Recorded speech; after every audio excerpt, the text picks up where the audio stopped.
Hello.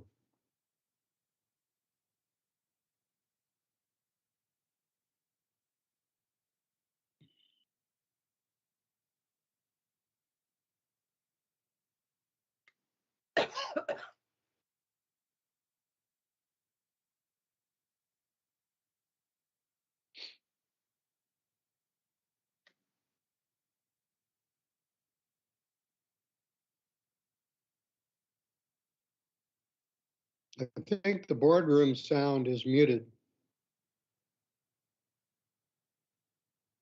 Mhm.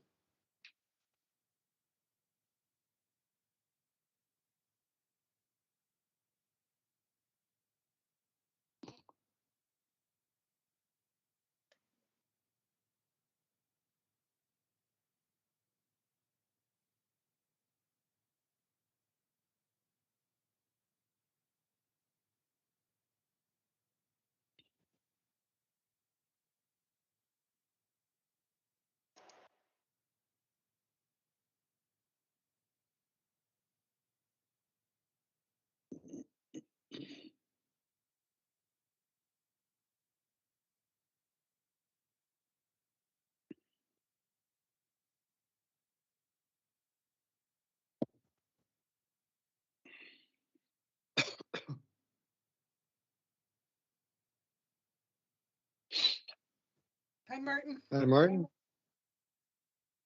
Oh, there's Kermit. Hey, Kermit. Hello, everybody. Good How's Hey, afternoon. it Kermit. Howdy. How you doing, Kermit? Doing well. Doing well. All you guys? Hanging in there. Right on.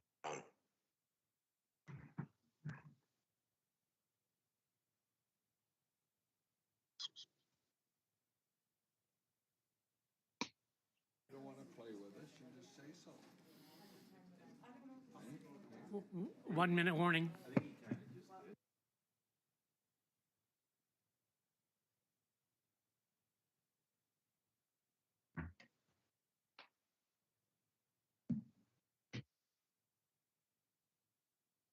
Yeah, Brad, the boardroom sound is still coming and going. How's it now? Then the EAs who don't know. Yeah, there, that's good.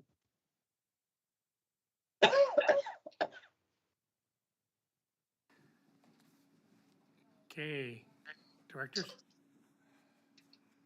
Sir? Good afternoon, everyone. wait for you to sit down. Welcome, Kevin. Yeah, that was Kevin. Afternoon. Just 1 second, we just got a couple of directors coming in the room. Okay, good afternoon, directors. Welcome to the Regional District Board meeting for Wednesday, June 15th. We are here on the traditional territory of the Lakwitak speaking people. And for directors' knowledge, we have Director Cornfield, Colburn, Evans in attendance with staff. So we have confirmation of quorum. So I'll call the meeting to order. Adoption of public agenda, please. Move adoption. Second. Moving second. Mr. Chair, I have one quick item. Go ahead. If I could just add one quick item and under new business, just an announcement. Okay. Move the agenda as amended. Second.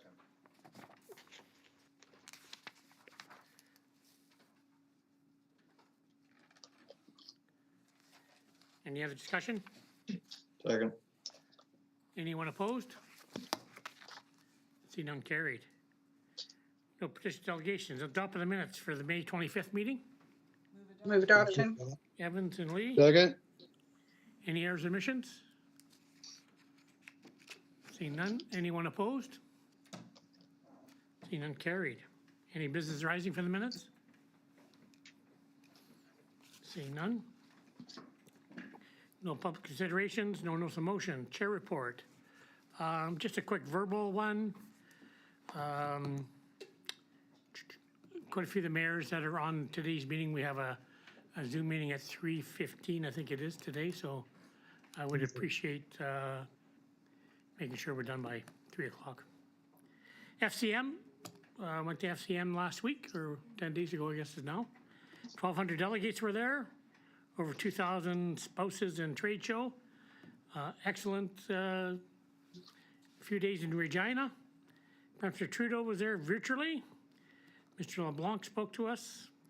Andrew Scheer and NDP leader Jagmeet Singh were all there in person. Councillor Taneen Rudick is the new FCM president, and Director Arbor is director from the Comox Valley. As usual, those that have done these seminars before, or FCMs and UBCMs, it's a busy few days, there's no doubt about it. I did have the opportunity to attend the Regina Waste Management Treatment Upgrade, a huge upgrade, and they did it without closing down or shutting down any part of the water treatment center or treatment site as they were going through it. Attended regional caucus meetings, which was overflowing at the doors for the BC. It was excellent, very well done. Resolutions, the rural infrastructure keynote speaker was Jagmeet Singh spoke very well. Trade show was good as per usual. I'll just leave it at that. Those that are interested in going next year, it's in Toronto, and the year after that's Calgary. And that's just a quick surmise of the FCM. And the weather was windy, sunny, but windy, so it was good. Thank you. Thank you. Anyone opposed? See none carried. First item under K, committee chair reports. First Nations Relations Committee, motion to receive the report. Motion to So receive. moved. Baker and Abram. Any discussion? Martin Dave, Director Davis. Yeah, I just wanted to mention that I did attend that meeting, but it's not listed in the minutes. In the First Nations? Yeah, First Nations relations, yeah. Sorry, we'll get that fixed. Anything else? Thank you. Okay, on receipt, anyone opposed? See none carried. External reports, staff reports. First item, just like home, project update. Staff will provide a verbal report. And I'll turn it over to staff. Thank you, Mr. Chair. Well, I'll give it to Aniko. She can introduce the group, and we have a presentation and an update on the Just Like Home project. Thank you through the chair to the board. I'd like to welcome the Campbell River Hospital Foundation's group here. They're going to give a project update for us. As you are aware, they are our partners on the Just Like Home project, providing fundraising assistance for the build. So I'd like to welcome the Hospital Foundation.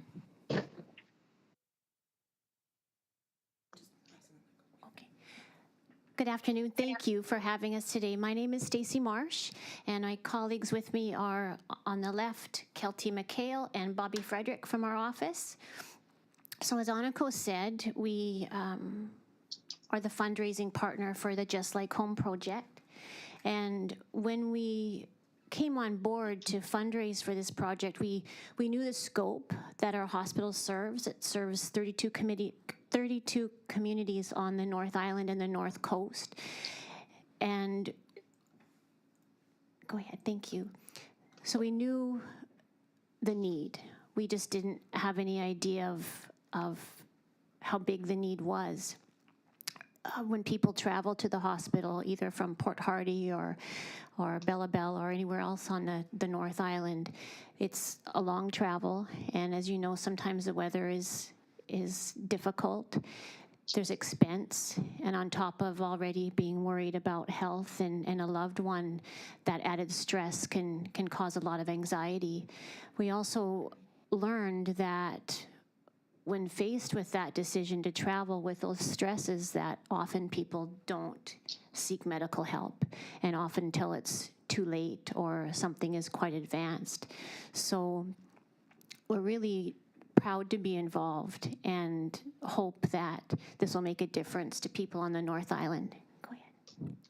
So we knew too that in doing the research that the numbers were large of people who sought medical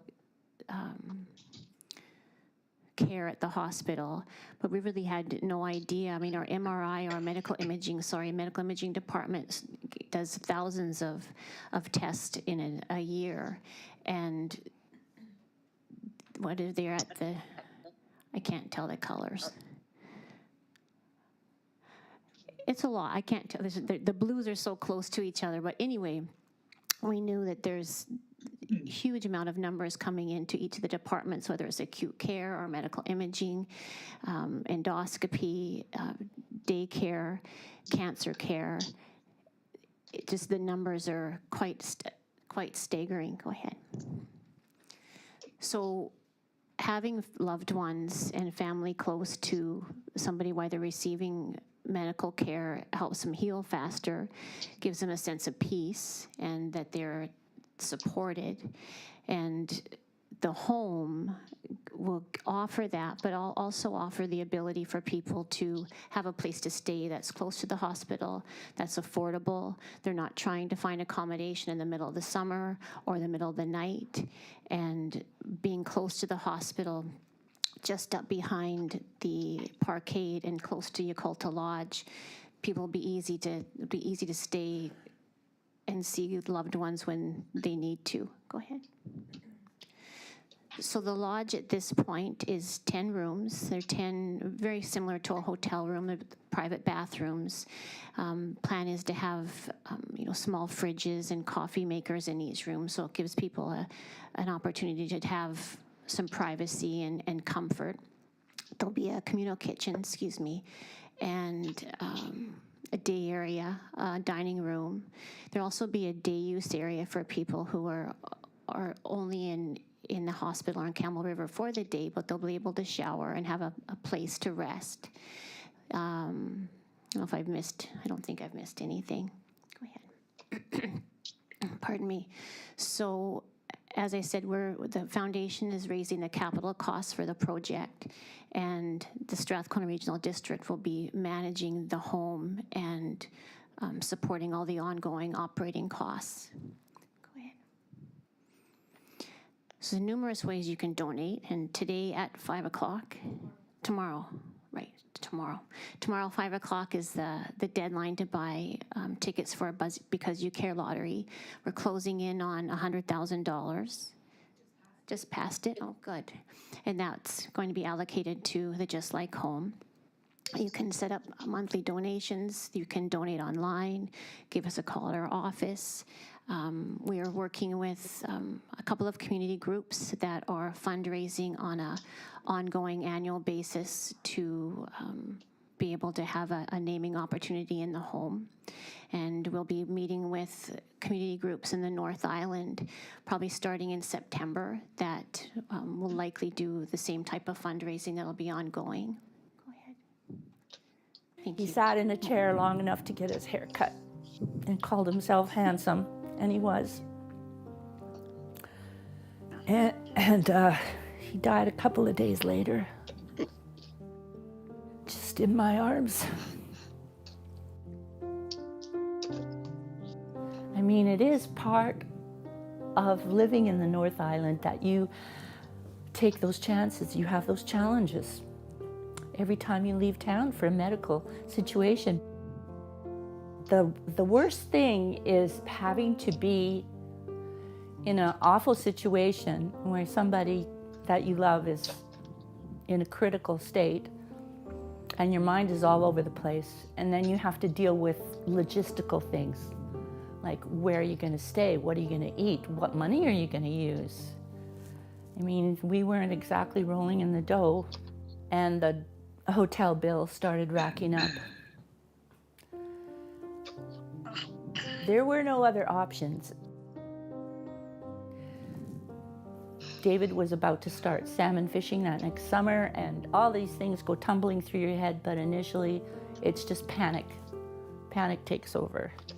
And many trips back and forth to the hospital, chemo had to start.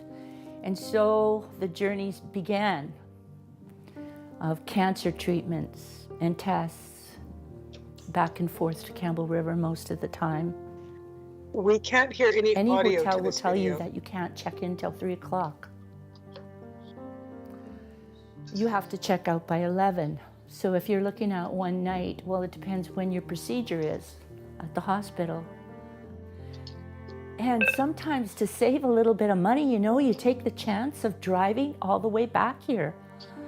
And in the wintertime, that can be so dangerous. I remember one particular instance, and it was a sort of borderline winter. It was in the shoulder season, but you still get those snowfalls when you least expect it. We just couldn't afford it. Can the directors online hear it? Any or more not? Nope. Can't hear No, a thing. I'm lip reading.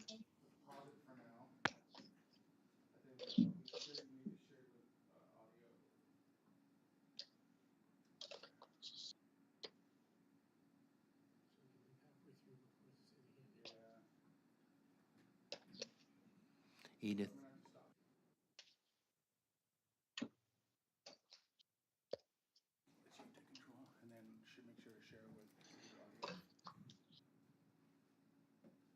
Just while they're working on this, Kelty went up to the North Island, was it the middle of May or middle of April? And met with several people that had stories to tell, like Hilch's. And we've had people stop into the office since when they've seen the information for the lotto and the Just Like Home that have shared their stories about the need for this when their loved one is in the hospital. And one lady came into the into our office, asked what Just Like Home was about, and when they were told, she burst into tears. She was from Sointula, and her husband was in the hospital, and she was going through the stress of where to stay and how to be there for him. But so the need, and I think the support is definitely there. We know the support is there. Just before we start the video, where we went public with the campaign, I think middle of April, for the launch of the lotto, and we're closing in on 600,000 right now of the 2 million need to be raised. So we're moving forward in a really surprising pace. There's definitely a lot of support for it. So hopefully we'll be breaking ground sooner than later. Are we good? Okay.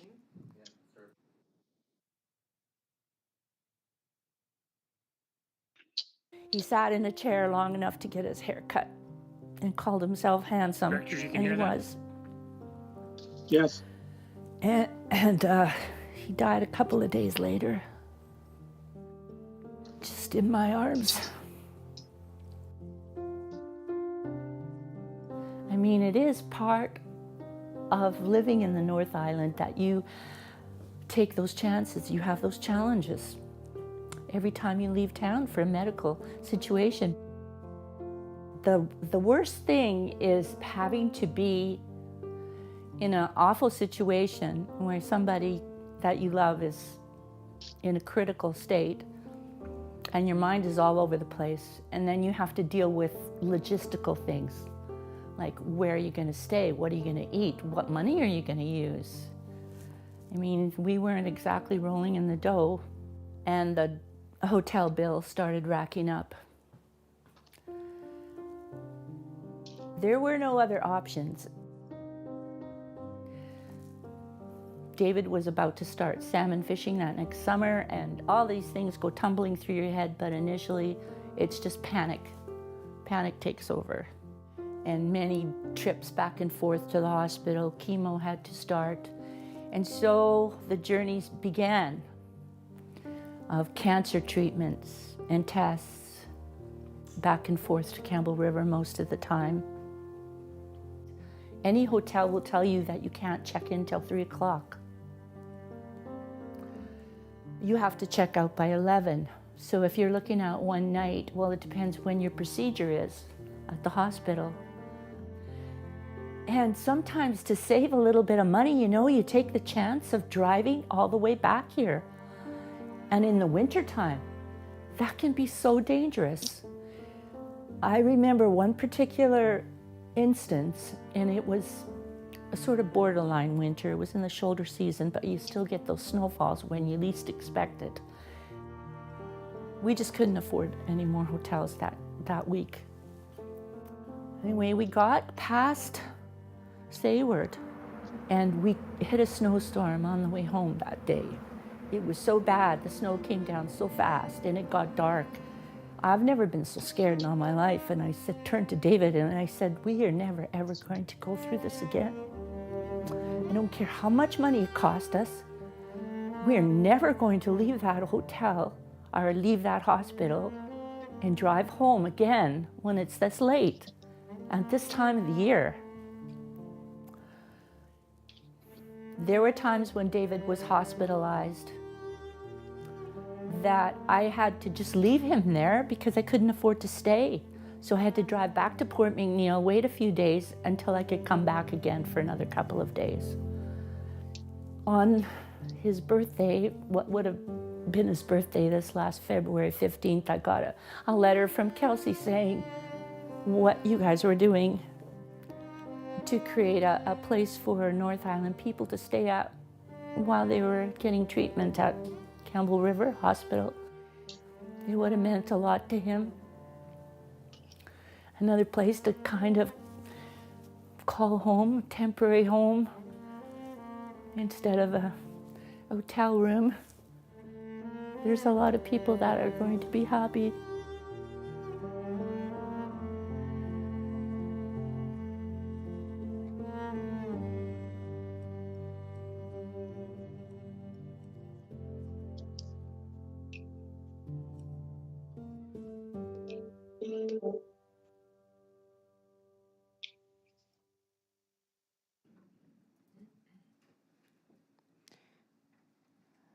So that's the end of the presentation from us. We're happy to answer any questions about the fundraising. Any of the hard questions can go to Dave and Aniko about the other part of it. Thank you very much for the update. Questions from directors? Director Cornfield. Thanks, Stacy and crew, for doing it. And I've been a longtime supporter of facilities like this. I had a son who spent 3 years out of his first 5 years in hospital. We lived in the interior, back and forth to Vancouver, so know what it's like. First question, do you have tickets with you? And how much are the lottery, or are the tickets for the lottery? Thanks, Charlie. We don't have tickets with us. They're all electronic. They are $40 each or 3 for $100. And there are 50-50 tickets as well. Okay. How do I find it online? BecauseYouCareLottery.com. Okay. Or right from our website too, Charlie. It's linked. Okay. Yeah, thank you. If I gave you cash, would you fill my tickets out? Yes. Okay. The other thing is we had a mayor here who pushed very strongly over the years before she passed away. Sorry, it's so, and maybe through to our chair, I would like more discussion on that item in the future, maybe not today, but at next board meeting. So, yeah, anyway, it's good, it looks really nice. Only one downside I could find in the brochure was North Vancouver Island and the North Coast. No, Central Coast. North Coast starts after Kitimat and runs beyond our area, but that's the only thing. Other than that, very good, very well done, thanks. Thank you. Any other questions? Seal?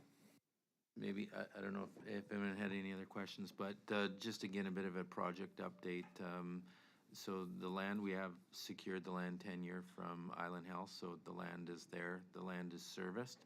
So we have the okay from the hospital foundation to start looking at consultants for design. So we're engaging on that. And as you can see, we've got a pretty wholesome fundraising campaign off to a great start. So.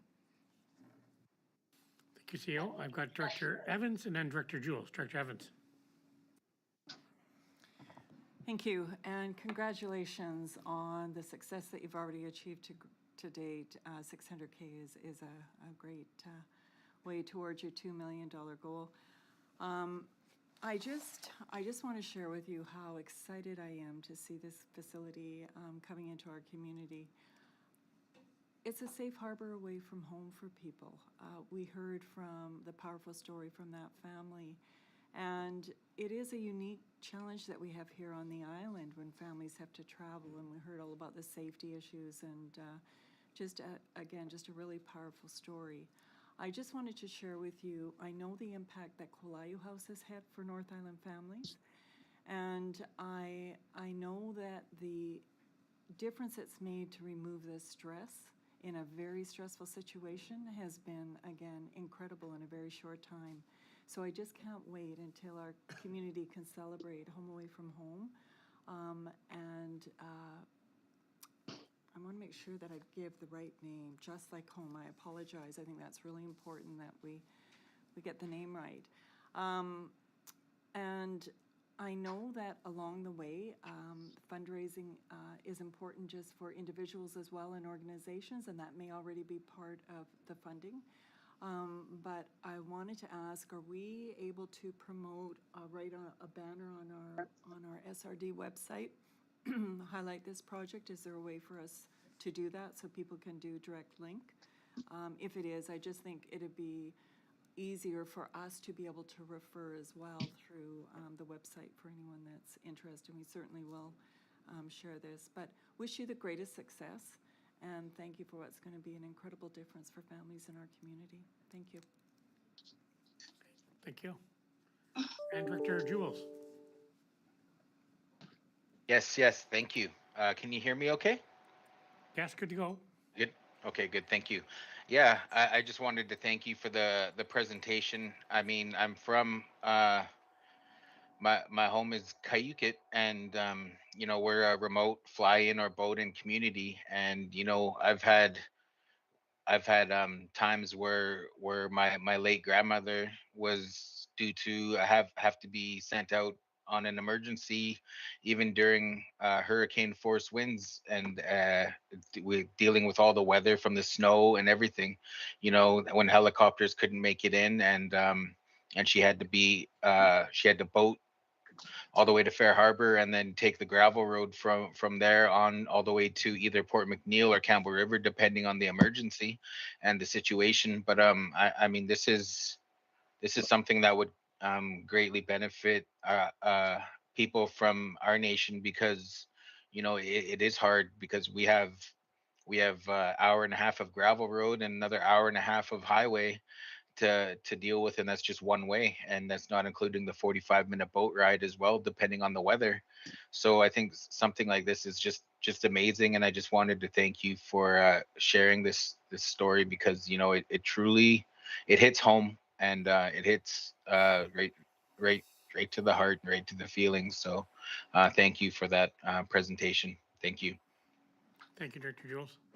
Director Kerr and then Director Colburn. Director Kerr.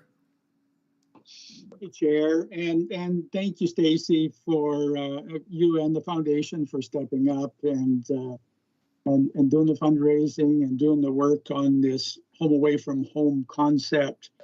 I know it's called differently, but I just want to reflect a little back years back when the Community Health Network came up with the concept of a Home Away from Home project, and they were looking for a champion. That our CAO, Dave Leach, back then stepped up. And I know in the initial discussions, he said, you know, he just looked across the desk and said, you know, we can help with that. And I think, you know, with Dave leading and the board supporting that, we've really done some great work, you know, the whole board. on making this concept a reality. So I just wanted to acknowledge that little bit of a history. Thanks. Thank you, Director Kerr.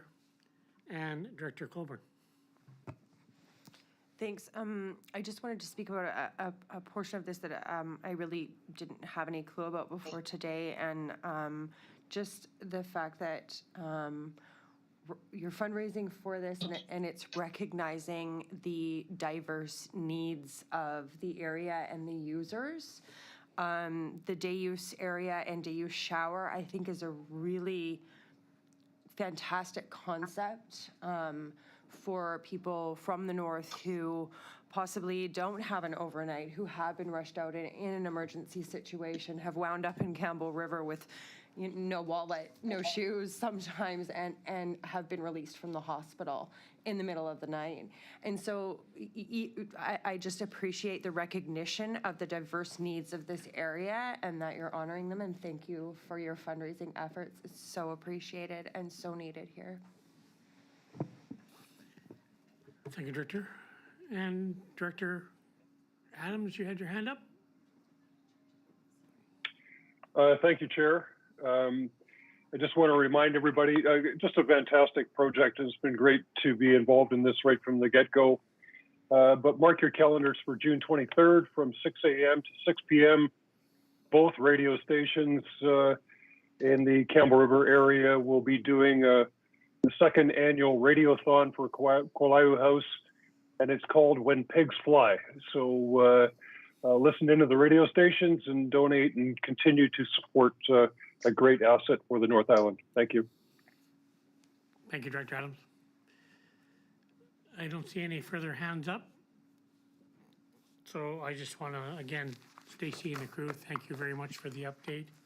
Muchly appreciated. We look forward to moving this project on and on until we're complete. On Thank that, you. I would take a motion to receive the verbal report or verbal update. Abram? Colburn and Abram, thank you. Anyone opposed? See none carried. Director Jules, Director Adams, can I get you to take your hands down? Thank you. On to the next item, National Indigenous Peoples Day. Motion to receive the report from the CAO. Move receipt from the CAO. Colburn, second by Evans, thank you. And I'll go to CAO. Thank you, Mr. Chair. So this is just from the First Nations Relations Committee. We had a request for a grant to the Lac-Quatac Family Life Society and for the board's consideration. Okay. On receipt? Call questions. Anyone opposed?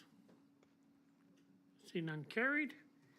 Move item B, that the SRD is support National Indigenous Peoples Day on June 21st, and the board approve a grant for Lac-Quatac Life Society in the amount of $500 to assist with the National Indigenous Peoples Day to be paid from the regional grants allocation for 2022. Second. Second by Director Cornfield. Any discussion? See none, I'll call questions. Anyone opposed? See none carried. Item 3 includes First Nation Treaty. Motion to receive the report from CEO. So moved. Cornfield and Evans, and I'll go to CEO. Thank you, Mr. Chair. Not much to add from us. This was a resolution that was put together by the First Nations Relations Committee, and possibly Director Cornfield wants to speak to it. Other than that, nothing from staff. Okay, Director Cornfield, anything? Well, just to say that as the board's representative on the treaty advisory for Klahoose, we've never received any information on the treaty, and then we received a letter that says, oh gee, they're gonna slow things down and they're negotiating on property and other things. And I thought it was just very disrespectful that we haven't had that involvement and participation. Never have been, to the best of my knowledge. And I know Director Abram was also concerned about it. That's in his, Klahoose is not just limited to Cortez Island, but their traditional territory or the treaty territory goes well beyond that. So I know that was a concern shared by Director Abram. And I think it's just time we delivered a stronger message, because we've heard for years that, oh yeah, we want you to participate, but talk's cheap. Okay, thank you. And I've got Director Abram. Yes, thank you very much. Also to Director Cornfield for his comments. I'd just like to ask that when the letter is written, if we could, if the board would be copied, I would assume it would come forward in a report or something, but if we could get a copy of that letter for our records. Thank you. CEO? I think the intent is to bring it back to the First Nation, a draft of it to the First Nations Relations Committee. Okay, there you go. Thank you. Okay, thank you. So we'll see it there. Okay, thank you. I don't see anything else on receipt. I'll call question. Is anyone opposed? See none carried. Item B. Saskatchewan Regional District provide a letter to Ms. Jessica Jameson and Mark Price to express their major concerns regarding the treatment. Move B. Move on. Moved by Cornfield, second by Abram. Any discussion? See none, I'll call questions. Anyone opposed? See none carried. Item 4, meeting with BC Hydro 2022 UBCM Convention. Motion to receive the report from the CEO. So moved, Colburn. Colburn, Cornfield. CEO. Thank you, Mr. Chair. So we had a discussion, I believe at the last board meeting about, quickly about BC Hydro topics at UBC Convention.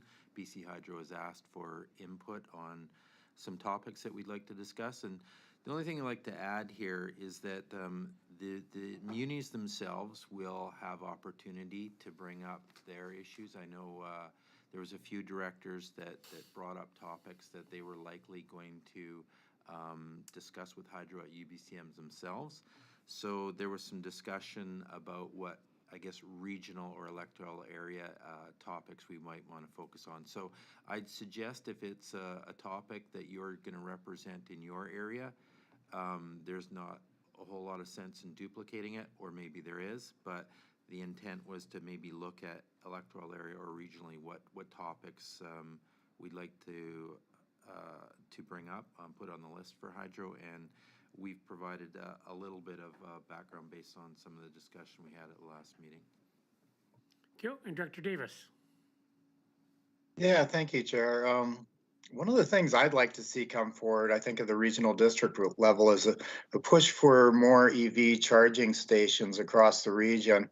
I note that Mount Waddington Regional District is moving ahead at the regional level. They proposed a dozen EV charging stations across their regional district, and they are receiving funding from a couple of sources, including ICE-T. So I think this should be raised with BC Hydro, because there's some areas that are seriously underrepresented right now, mine being one of them, of course. But yeah, I would like to see that as a topic. Thanks.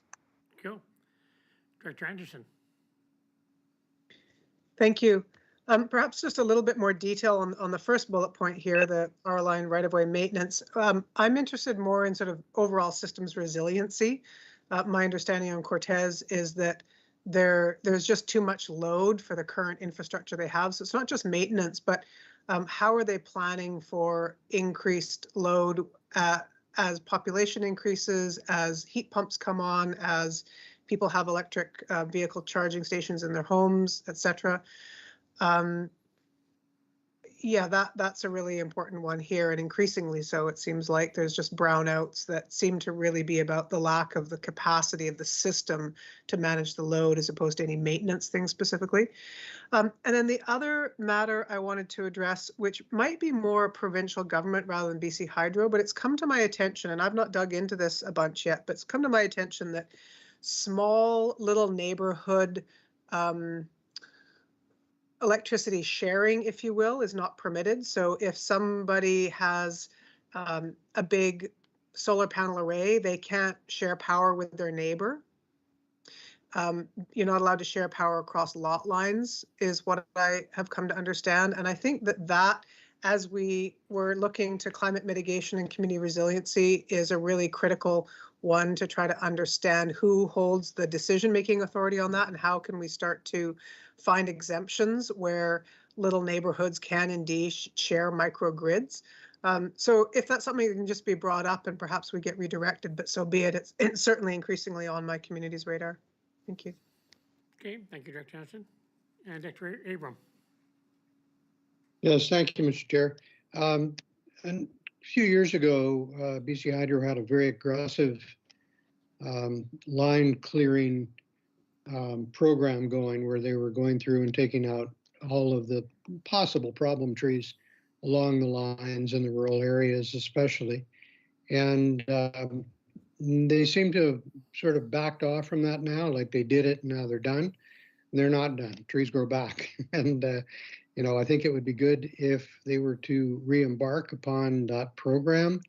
It's made a remarkable difference in the number of outages that we have on the island and the length of those outages, because it might just be one tree that's down instead of 30. So it's something that will affect all areas, including the municipalities. And it's certainly something that I would think of as a regional issue, proactive, something that they can do, you know, any time of, well, basically any time of year, and will help everybody. So that would be one topic for conversation. Okay, thank you, Director Abram. And I know that's a sore spot in our community because that's usually when our power goes out is because of trees on the lines, and they've come back again. So the program's still out there, but as per usual, you got to stay on top of them to make sure they come back. I got Director Davis for a second time. Director Davis. Sure, thanks. Another thing I wanted to raise is the concept of islanding of power, because I know we lost our power for a week this spring, and it cost the village a fair bit of money. And I'd like to see, it goes along the lines of resiliency, more islanding of power in terms of when power goes out in one direction, like the power lines between us and Gold River were knocked out, that we could continue to draw power from other sources, because we do have a run-of-the-river power project over at Bar Creek that could potentially have met our energy needs through that outage. I'm not sure about the exact amount that it would have been able to produce at that time in the winter. And I know that Hydro would have to spend a certain amount of money to create that islanding capability. It might be in the realm of $1 million or $2 million.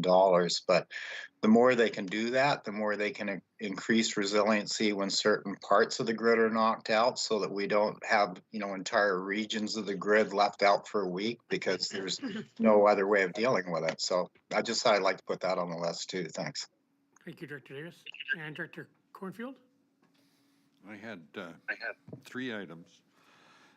One is about personal power generation. In other words, with the decreasing cost of solar panels and arrays, the use of windmills for residential, and I know it's electoral areas, they have lots of people that are on it. I don't know about, we have smart meters. And what we were told by BC Hydro was when we put smart meters in, if you added additional power generation, the meters were smart enough that they would read it, what was being generated from the individual household. And so therefore you could decrease your hydro consumption and your bill. Don't know how prevalent those smart meters are, especially in the electoral areas or smaller communities.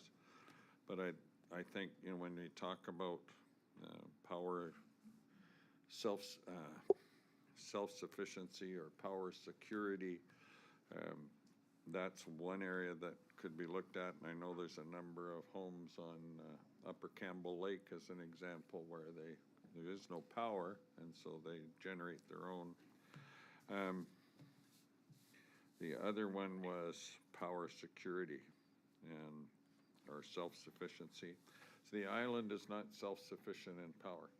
We generate about 50% of the power that we consume. The rest comes over from the grid from the mainland, and that's always been a pinch point. We generate roughly 2/3 of all the power generated on Vancouver Island are generated in Campbell River through Capital Power and BC Hydro.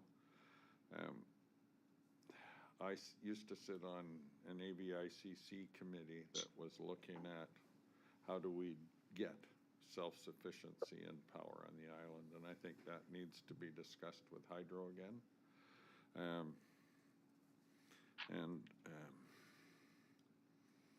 So power security, and that's what I heard when I last time from Mayor Davis or Director Davis and TASIS was how do you deal with it? And the regulatory thing is all micro or run-of-river projects feed into the grid. Mount Waddington has the same problem up there, feeds in the grid, all the power goes down to Bowser, to the substation, and then turns around, comes back up. And it's the same thing other than here in Campbell River, we have a number of what they call stingers, which allows the power to come out. We were running out of self-generated power here until they provided a new substation. So I think that's another idea that needs to be talked about.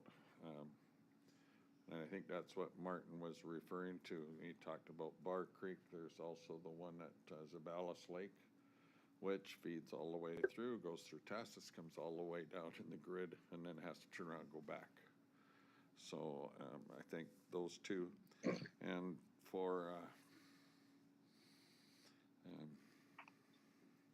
Cortez from NOBA, you can form a municipal utility. And that's what happens when you convert, say, landfill gas to energy, and it can be directed to a particular community or subdivision. And there's a number of municipalities across the province that have done that. And so I wouldn't see any problem, but the fact is you'd need to set up a utility company. Okay, thank you. And Director Baker. I agree with Director Jim Abrams there that basically hydro needs to be more proactive, than reactive. And that's a problem we've been having here. We had 26 power outages.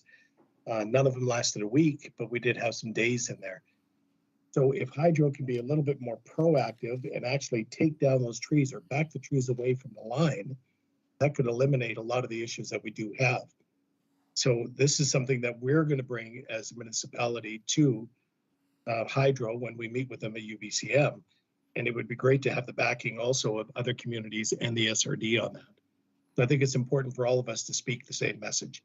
But if we double or triple up, that's the way it should be. Thank you. Yep, totally agree. CEO.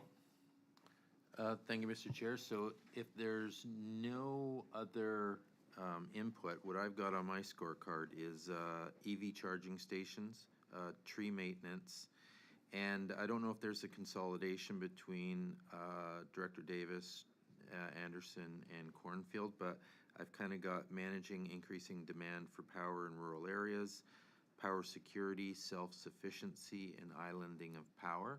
If there was some liberty, I think we could probably consolidate that. So just, you know, what's the board's feeling on those? Is there an agreement on that? Is there more, less? Any other thoughts? Director Cornfield? Well, I think it's a good idea to consolidate and to refine them. I think when we go to UBCM, there is strength in numbers. So if the regional district goes, some small communities may not be able to send someone. Yeah. And so I think the CAO's recommendation is a good one. Okay. Director Evans. Yes, thank you. I absolutely agree that I think going with a unified voice just really adds strength for the regional district. But I think I heard from Director Davis that this idea of proactive was really important. It's not just about tree maintenance, and it's a much bigger topic. But I think Mr. Leach would be able to pull that together. But for me, I just didn't want to lose what he was very clear on, that it's more than just tree maintenance. It's about being proactive. And Yep. yeah. And Director Davis. Yeah, just to add to that, I definitely want to see run of the river power projects on the list, and I know this has been a political hot potato, but I think it's really important that the provincial government comes up with a strategy for restarting the run of the river power project process, because I know we have one. The project was killed several years ago, but it's in a municipality, it could generate 5 megawatts, but there's really no political appetite for supporting that kind of project. But yet the provincial government keeps talking about resiliency. And if we want resiliency, we need more local power production. And as Director Cornfield mentioned, we're only bringing in 50% to the island. And if we have some more catastrophic power failures, we're really going to be in trouble. And again, it's about resiliency. So yeah, enough said. Thanks. Go. Director Abram. Yes, thanks. And further to what Director Davis just said, I think rather than asking the province to reopen the run of the river process, they should be talking about what they have always supported in the past anyway, and that is for individual communities to get them off of diesel power, like some of the First Nations communities way back in the bush. They have supported just exactly what you're talking about, Martin. An individual run of the river project for an individual site, that I can certainly support. But the massive projects that have been proposed throughout the province and throughout Area C for really massive processing plants for power, I would not support that. But certainly for individual communities, it totally makes sense to get people onto an alternative type of energy that is self-sufficient. And there was another point there. I'll leave it at that for now, but it's good. Thank you. And wrap up, Director Colburn. Further to that, because we're thinking regionally, and we are essentially a sub-region of the regional district between Katasasquatch River and Zabalas, and not to limit ourselves on those tiny, the ones that would just serve one community. I think that's not getting as large as Director Abram was talking about. Okay, thank you. Okay, I don't see any other hands up, so I'm going to call question on receipt. Anyone opposed? Carried. And then the backgrounder as the CEO listed. Yeah, so just if I can, Mr. Chair, just so that everyone's familiar with what the three list is. I've got EV charging stations, proactive tree maintenance, and then I've got managing increasing demand, power security, self-sufficiency, and islanding of power, which we will consolidate in our request if that works for the board. Good. So moved. Moved Director Abram, second by Director Evans. Any discussion? Just clarity. Director Cornfield? Yeah, just to clarify. So we're going to leave it up to staff to put the submission in and hold it to 3 topics or 5 topics? Yeah, we're only allowed 3 topics. So the one that yourself, Director Anderson and Davis, I'll consult. There's some similarities. I'll consolidate that. Excellent, thank you. Okay, I'll call question on the motion. Is anyone opposed? See none, carried. Item 5, Work BC grant application, North Island Labor Market Project. Move receipt of the report from the CAO. Second by Cornfield, and I'll go CAO. Thank you, Mr. Chair. Renee will speak to this. Go. Good afternoon, Chair Unger and directors. The item before you is to consider a resolution to support a joint grant application to complete a comprehensive labor market study. The SRD has an opportunity to partner with the City of Campbell River and the Regional District of Mount Waddington on this project. The economies of Campbell River and the two regional districts are linked and have many similarities, and many industries are experiencing similar challenges with workforce retention and attraction. A labor market partnership will help to respond to these challenges, diversify economies by exploring opportunities and developing strategies to address these challenges. It's been several years since a labor market study has been done.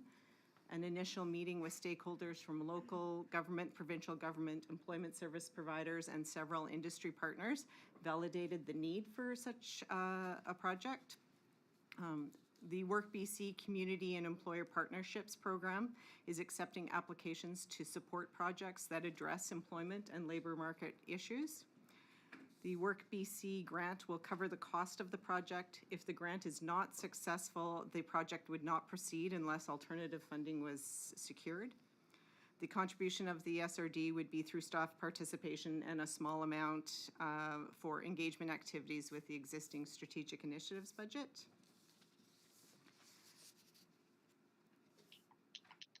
Thank you. And questions, Director Evans?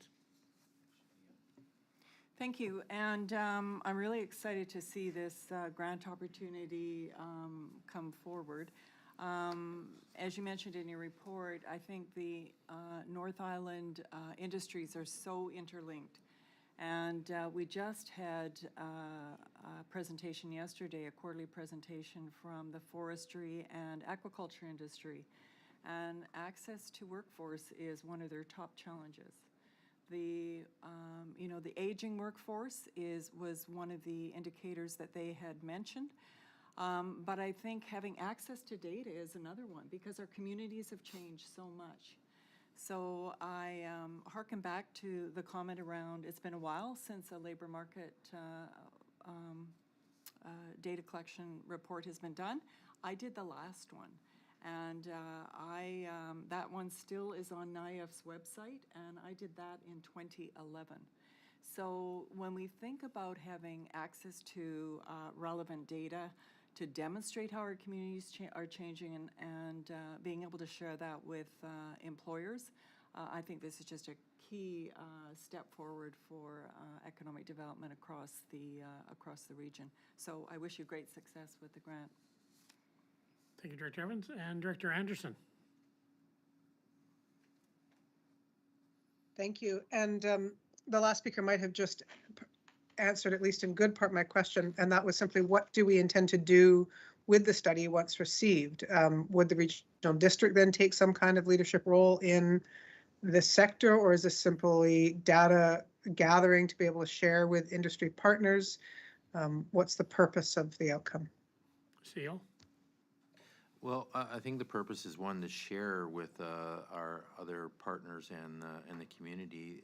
I would anticipate that we'd use it as a tool for recruitment and retention as well.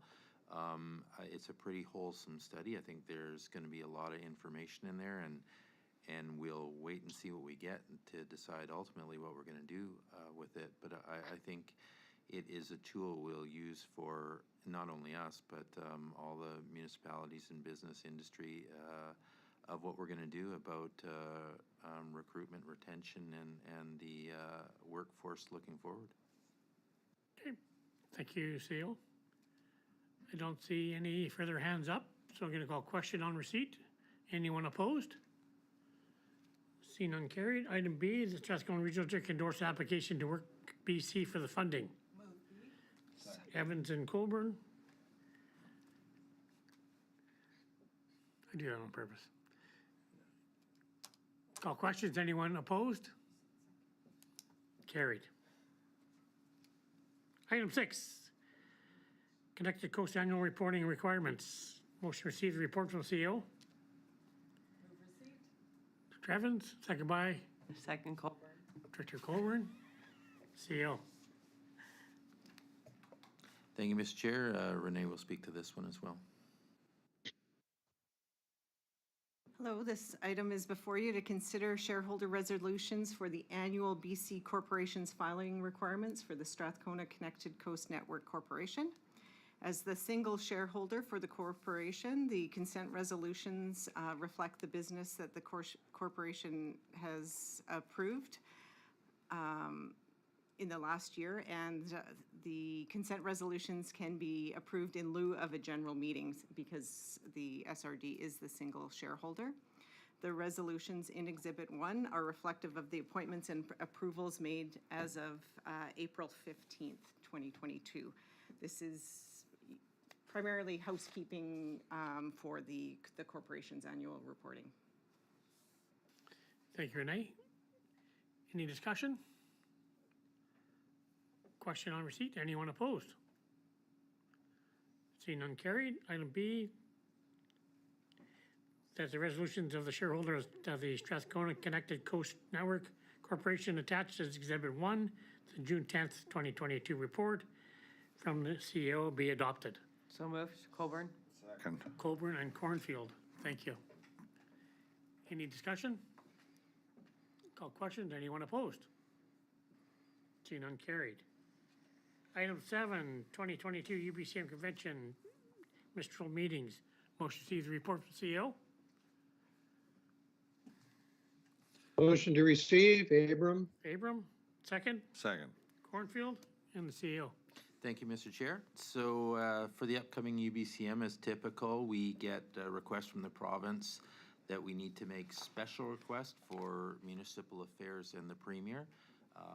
Put topics on the table for discussion, submit them, and see if they're approved.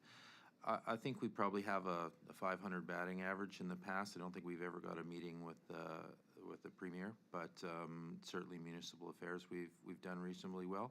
So this, and then the rest of the ministers is just up to staff and the elected officials. There's no requirement to make submissions, and of course municipalities will make those submissions themselves as well. So these would be typically regional initiatives, and we've given some examples of what we've done in previous years. So we're looking for the board's support for 3 items that we can submit for municipal affairs and or the premier this year. Thank you, CEO. Any discussion, Director Abram? I'm sorry, I was a little quick on the draw. I mean to talk to B. Okay, thank you. On receipt, call questions. Anyone opposed? Carried. And then on item B, the request be made to Mr. Affairs, the Premier, Director Abram. Thank you, Mr. Chair. Okay, well, one of the things I would like to propose is that, like we saw, we had information presented to us earlier in the housing study, et cetera, that was very comprehensive. So as it relates to this would be the point that I'm thinking one of them, as it relates to the province-wide affordable housing crisis and the interministerial cooperation needed to make this happen, which we were told ain't happening in that report, I would like to propose that point, that interministerial cooperation needs to be talked about with our minister, because our minister has pushed this for years, whichever minister it was, Selena, Josie, Nathan, doesn't matter. It's on their radar. So if it's on their radar, we've laid the groundwork, let's hammer it home. And I mean, I'll give you the Q Cove densification process as an example. We're stopped dead in the water by interministerial non-cooperation. So we need to get that on the agenda. We need to get it on their radar as something that they need to do. They need to sit down and talk to each other and say, hey, they're putting millions of dollars into affordable housing. Well, yeah, so are we. And all we want to do is be able to make it come to fruition. So I propose that as one of the items, and it covers all areas. Thank you. Director Anderson. Thank you. I totally support that, absolutely. And in a similar vein, I would really like to see more funding and support for community-based or local government-based or collaboration between social profit and local government for resilience planning. I mean, you can call it climate or otherwise, whether it's economic resilience or climate resilience or global supply chain resilience. I think we would be very, very well advised to support community efforts to do deep adaptive resilience planning. And I know some of our communities are dabbling at the edges of that. But really, without funding and support and mandates and guidelines from the provincial government, I don't think this is going to happen as well. So I would be requesting the province to mandate, fund, and support with some best practices and guidelines, deep adaptive community resilience planning. Thank you. And the CEO? So just for clarity, Director Anderson, would that be specific to municipal affairs or the premier or a separate minister? What we could, and I'm not certain myself, what we could do is examine that, and let's say it's a different minister that we don't need to make a special request. We can set something up with that minister, with yourself for that. This one is specific to municipal affairs, and maybe it does, maybe it doesn't. I'm not sure what you're thinking.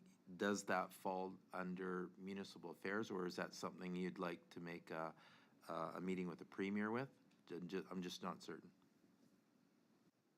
I don't have a good answer to that. I would just defer to your authority on that, understanding what portfolios best sit where. Certainly, I think it's probably, at least in part, municipal affairs, because we are looking for support for local government to do this kind of planning and this work, and do that in cooperation with the social profit sector and communities. So perhaps it's also other ministries and the premier, but I think it would also fall to our minister around giving us more authority, support, and indeed mandate requirements to do this kind of planning. If we're mandated to do official community plans, I would submit that we should be mandated to do this kind of deep resilience planning and supported in doing so. So perhaps it is absolutely cross-ministerial. I'll take your advice on that one, Dave.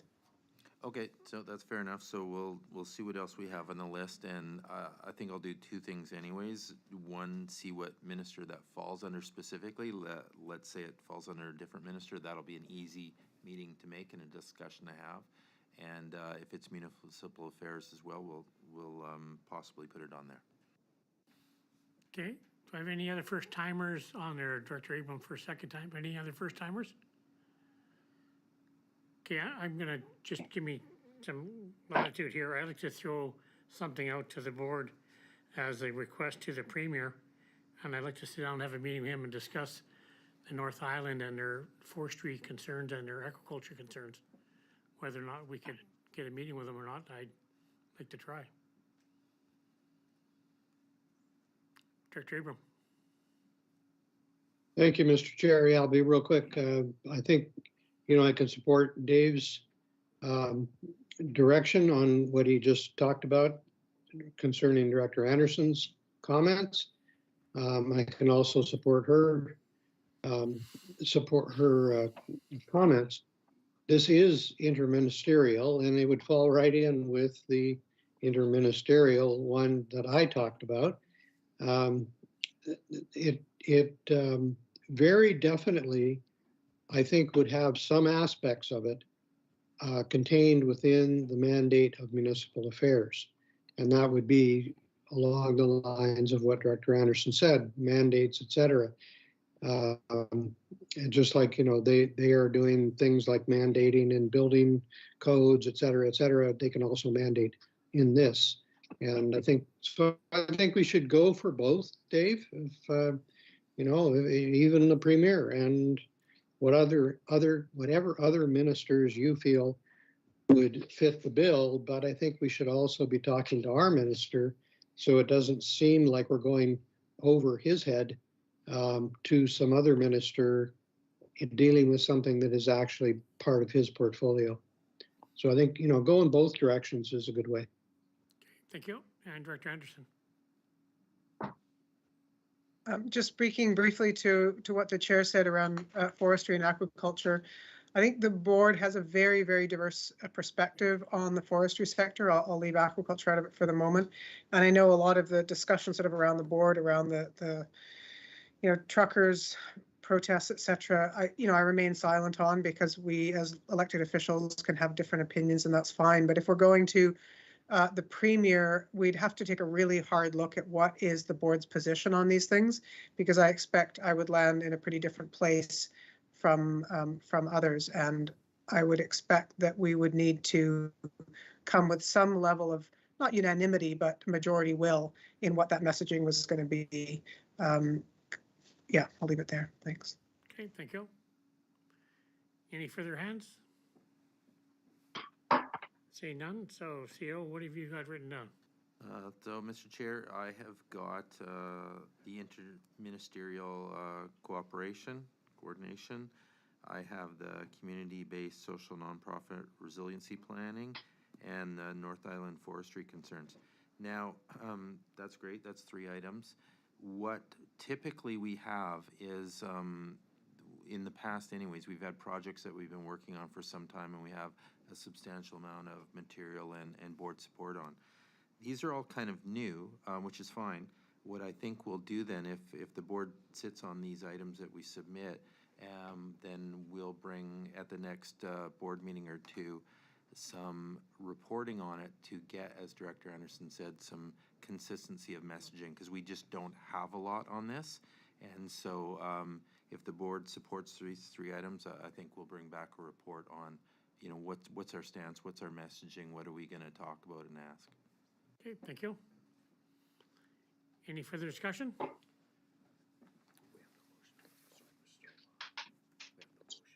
Okay, so I need a motion to receive the points of discussion. Move B, that backgrounders be prepared for the following topics that CAO Leach has just described to us. Thank you. Second by Director Evans. Any further discussion? Seeing none. I'd like to make an amendment to that. Go ahead. I'd like to amend it to just be the first 2. That's on the interministerial relation of housing and the resiliency. I think that, and not the forestry. And the reason I say that is I think we can find a lot of unanimity in the board on those first 2. And I think the third will just divide us and won't serve us that way. Director Colburn? Second. Okay. Director Evans? Well, we may recall that a letter was sent by the Premier in support of aquaculture industry and decisions made. So at the very least, I think there's an opportunity to thank the Minister for, the Premier, not the Minister, for support of that letter. And I think this board has been clear in terms of support for industries that are driving the North Island economy. So again, at the very least, we had a presentation yesterday from both the forestry and the aquaculture industry, which is science-based statistical information about the impact on the island. So again, if it was a thank you, that may be an opportunity as well. Okay, thank you. Any further discussion? So then, just to clarify, the motion is for the 2 items without the forestry. Okay, thank you. Director Davis? I was just going to agree with Director Anderson. I think forestry is going to be a divisive issue just based on some past history here, that we do have some fairly different viewpoints. Like, I advocate for large-scale forestry reform. I want to see pieces of land taken out of the TFL so that we can create community forests from them, and that's going to require major policy changes, which may be coming anyway. And I'm not sure if everybody would be in agreement on all that. And also, I do want to see the old growth strategy pushed through to a good resolution. So that's my opinion. So thanks. Just one sec.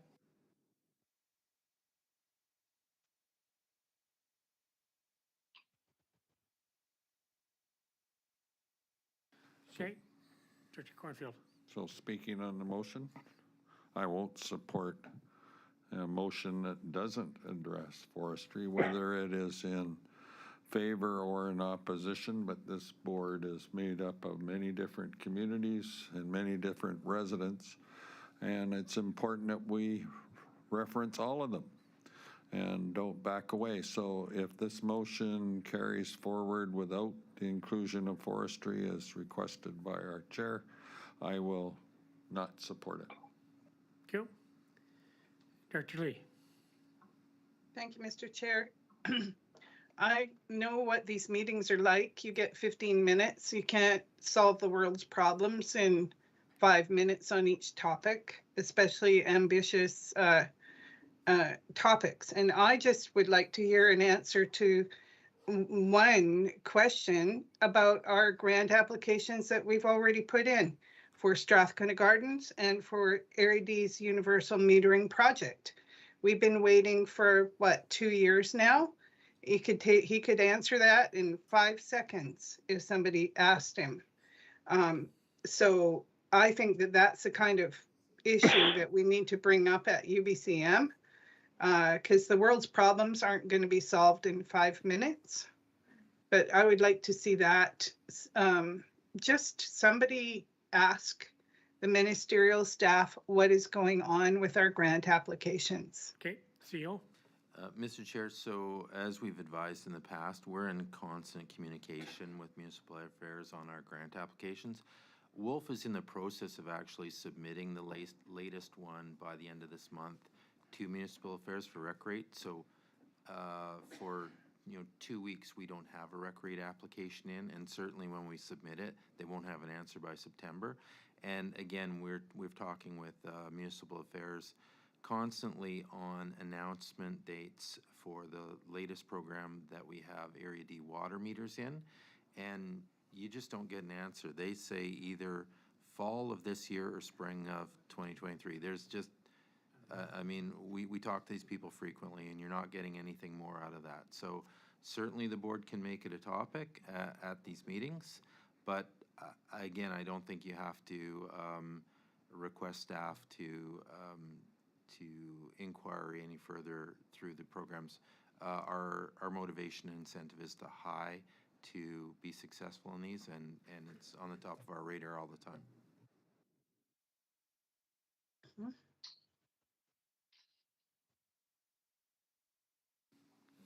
Thank you. I got Director Abel for a second time, but I got Director Adams first time. Director Adams. Thank you, Chair. Thank you, Director Lee, for your comments. I think there is always an opportunity that when you do get a meeting request accepted, that you have your 1, 2, or 3 main topics. But if we are able to get a meeting with the Premier, there's always that last 60 seconds or 2 minutes where you can put a plug in for fair distribution of grant funds, and particularly in relation to rec rate and water meters and those types of things. And just leave it as a parting comment. Getting to the motion that is at hand right now, we know that there are diverse opinions and views on the board. And while we certainly respect the differences of views, once a motion is made, that is the will of the board and moves forward. And I would, with that, ask that the question be called. Thank you. So question has been called on the motion, the amendment motion. Anyone opposed? Okay. Sorry, can we reread the motion? Yes. I'll go to Mr. Yates. I think the amendment motion is to remove the North Island forestry discussion with the Premier. Thank you. Thank you. So question has been called. Anyone opposed? I'm opposed. Cornfield. Cornfield. Evans. Adams Baker's opposed. Baker's opposed. Dahl. Unger's opposed. Dahl's opposed. Okay, I've got Baker, Cornfield, Adams, Dahl, Unger, Evans.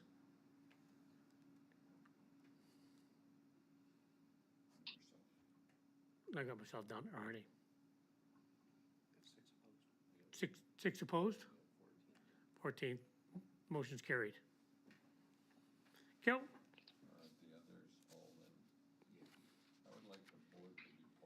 Mr. Chair? Director Allen, Abram?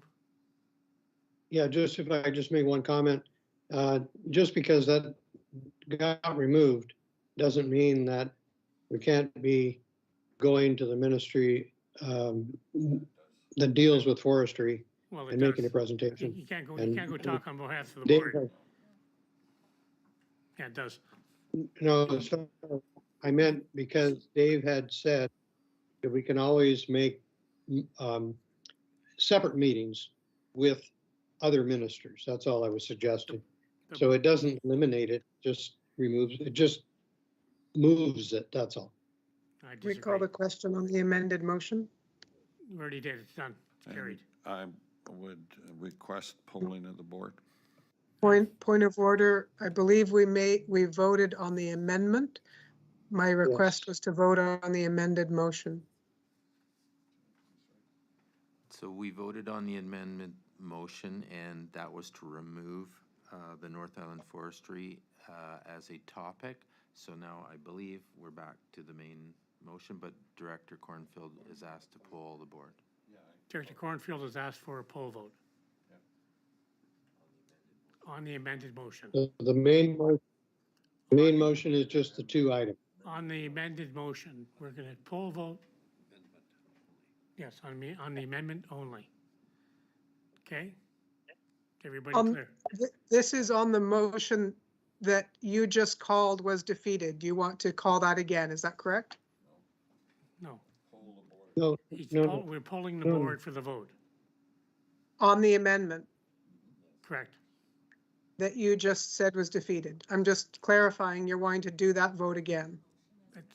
I think for clarity, it's a little challenging sometimes knowing when we're doing a hybrid of in-person and virtual. So I think there's a little bit of uncertainty on Director Cornfield's feeling about who voted for and against. So if we poll the board, the numbers should be the same. So I'm not challenging the chair, I'm just asking for clarity. Thank you. yeah. Thank you. So I'm gonna go to Mr. Yates. Well, thank you, Mr. Chair. But it is provided in the board's procedure bylaw. If there's any uncertainty about the result of a vote, the chair can do a poll of directors. And if the chair decides to do that, that's within the chair's authority. Okay, so. Mr. Chair, for clarity, please. Go ahead. Okay, so I understand the process and all the things that have been talked about. I just want to know, are we polling the board on the motion that we previously passed, which said that we were only doing the two items? Is that what we're polling the board on? Correct. Okay, thank you. Okay, so I'll go through here first. Director Cornfield. Opposed. Director Colburn. Favor. Director Evans. Opposed? Director Unger's opposed. I'll try and go alphabetically if I can. Director Adams. Opposed. Director Abram. In favor. Director Dahl. Opposed. Director Anderson. Favor. Director Lee. Opposed. Director Wally. In favor. Director Kerr. Opposed. Director Jules. Favor. Director Davis. In favor. Director Baker. Opposed. Who have I missed?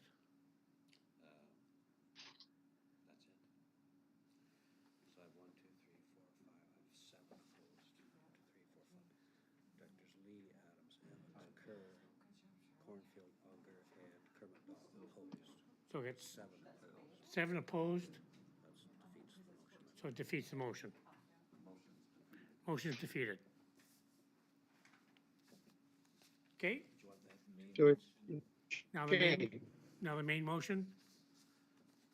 I'll call question. So is? just for clarity, Mr. Chair, so the two topic items for the municipal affairs and the premier would be interministerial cooperation and community-based social profit resilience planning.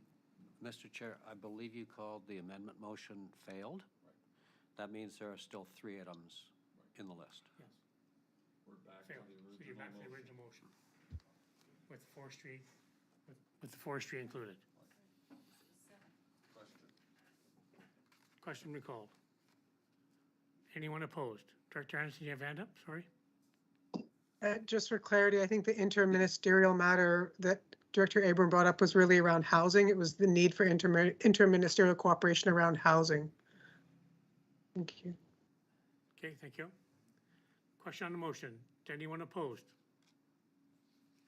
Carried. Thank you, everyone. Item number 8, Strathcona Gardens Loan Authorization Bylaw. Motion received the report from the CEO. Move Move receipt. receipt. Second. Evans and Adams, thank you, and the CEO.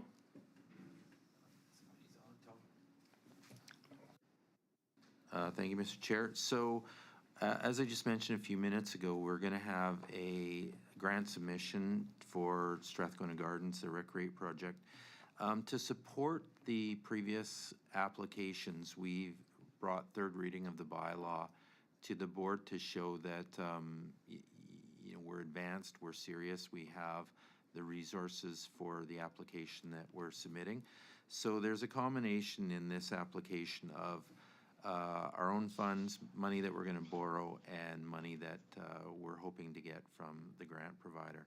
So the Recreate application that we're submitting is about $39 million. We have cash in the bank. We have a requisition amount that we have allocated to borrowing, and we have funds that we're hoping to get from the province. So in support of that application, we currently have third reading of a loan authorization bylaw to provide, I believe, $15 million, or maybe it's less than that. You have $15 million. And we'd like to modify that bylaw to read $27 million. That would complete the grant award, the money we have in the bank, and a borrowing ability. And we have resources in our requisition that we've allocated towards borrowing to cover the $27 million. So it's suggested by staff that we amend that bylaw to increase the borrowing amount to $27 million so we can support the application with our ability to fund the project should we be awarded the funds.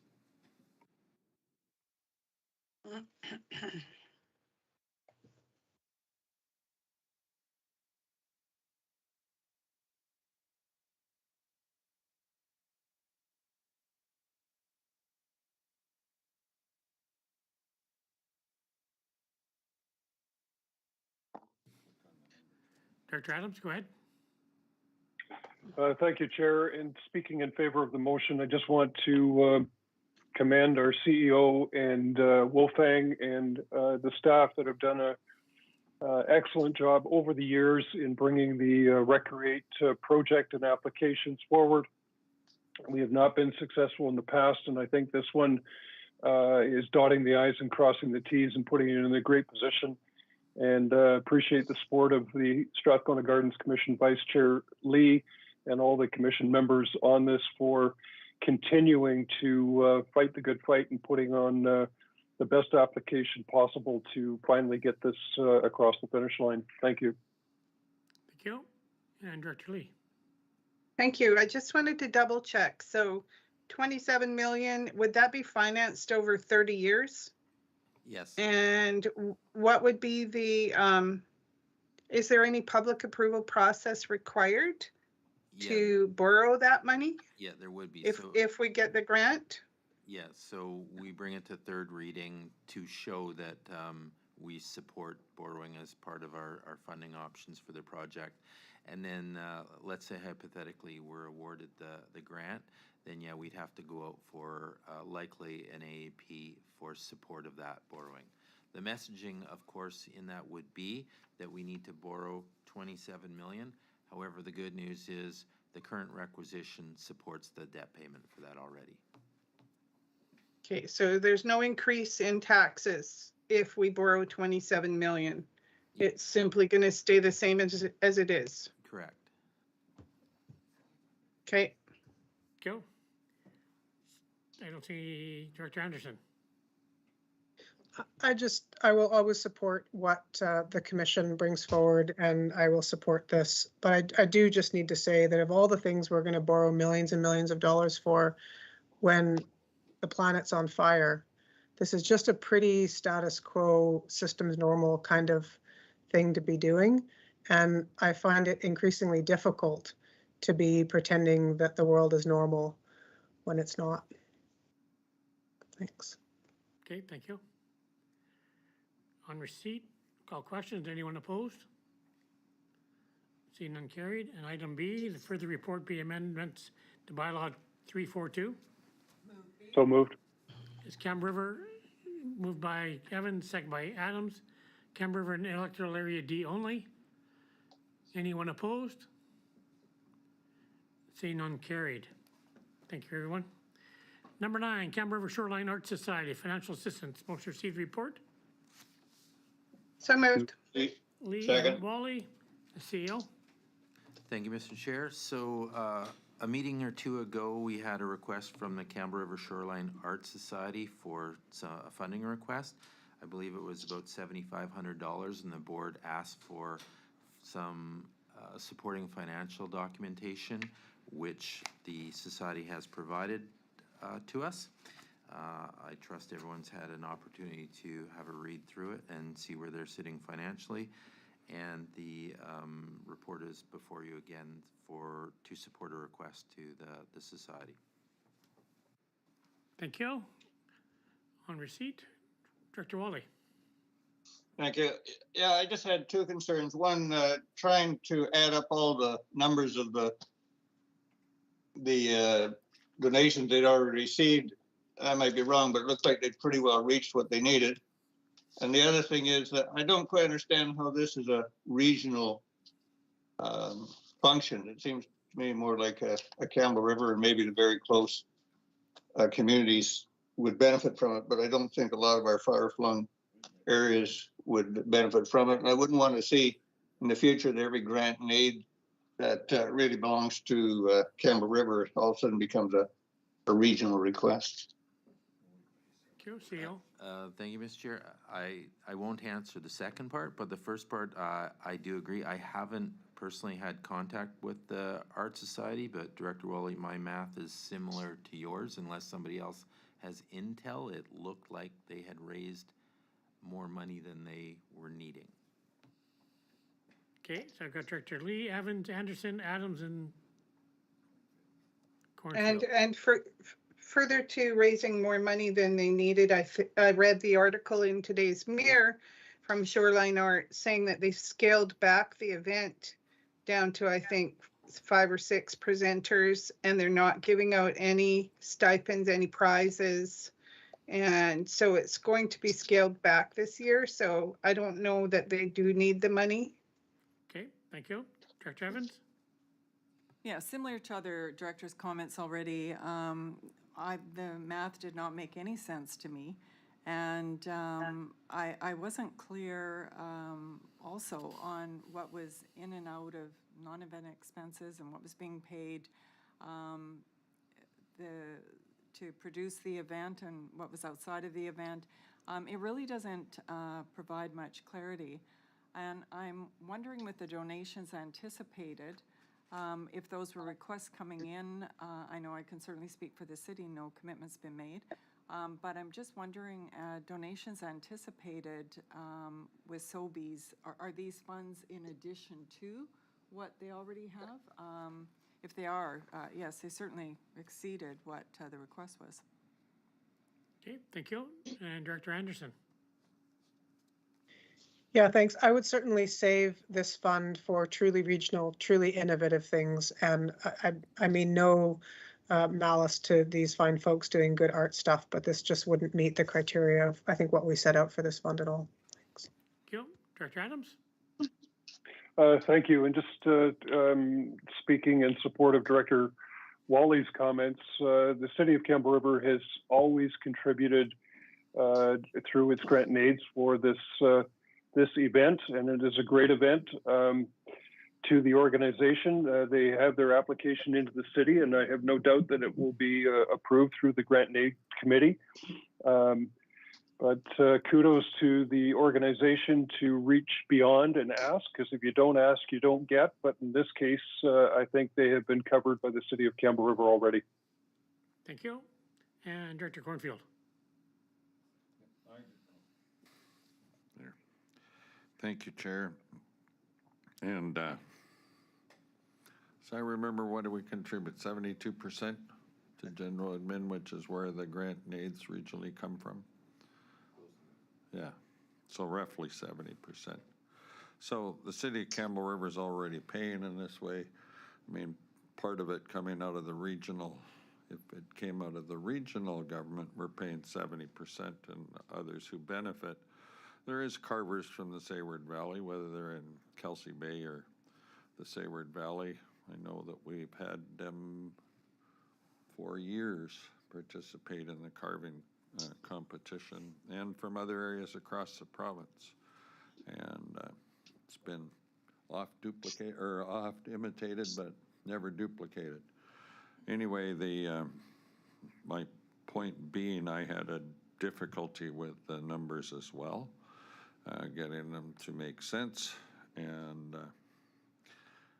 yeah, I don't believe we've made a decision on any support from the city at this time anyway. Okay, thank you. Director Lee, you still have your hand up, or is it new?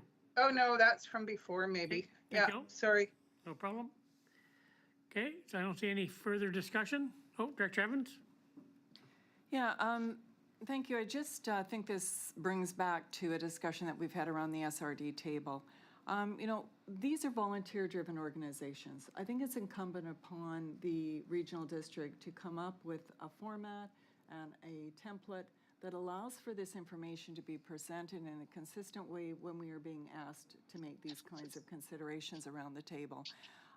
You know, I agree with Director Adams. I mean, this is a great event, and it is an event that is unique to not just Campbell River, but to our island and to the North Island. I think the support is there, but the request was for financial information. And the way that this information is being presented to the board actually causes me to doubt that, you know, we could make a decision on the information that we've received. If we had a templated, financial, simple financial request, it would just make it so much easier for us to be able to do that. So it's just a comment, but I know that we are planning to do something like that. It's just unfortunate that we don't have it yet. Thank you. Okay, thank you. I don't see any further hands up, so on receipt, I'll call questions. Anyone opposed? See none carried. Any further action? Hearing none.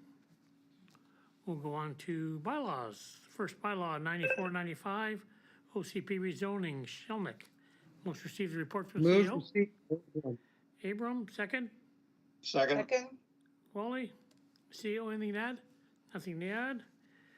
On receipt, on receipt?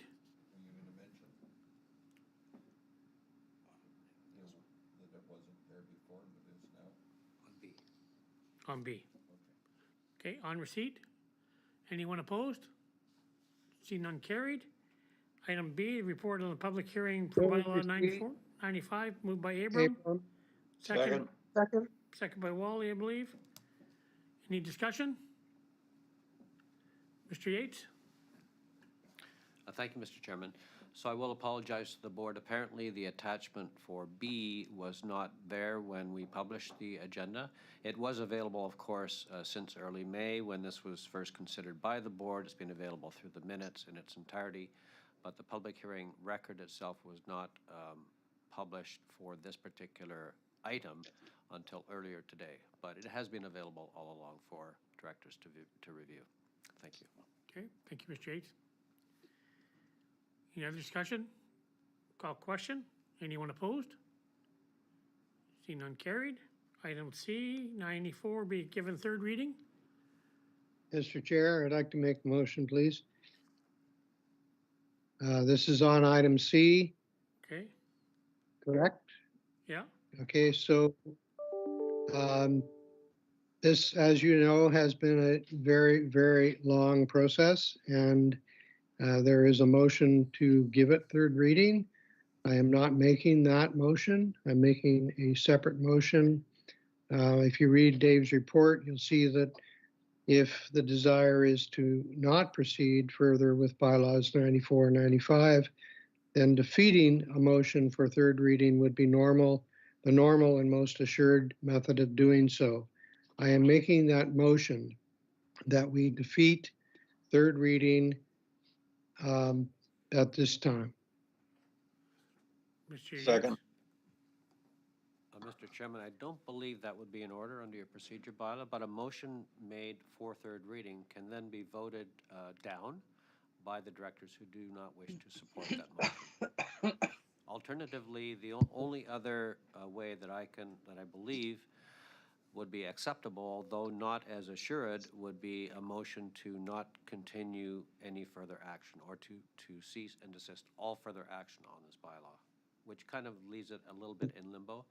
But a motion for third reading that is defeated will put a nail in its coffin, if I could put it that way. Okay.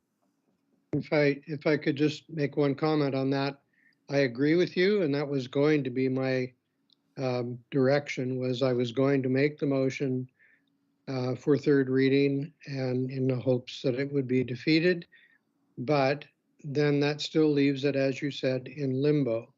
So I would have to make a second motion that would then say that third reading be defeated.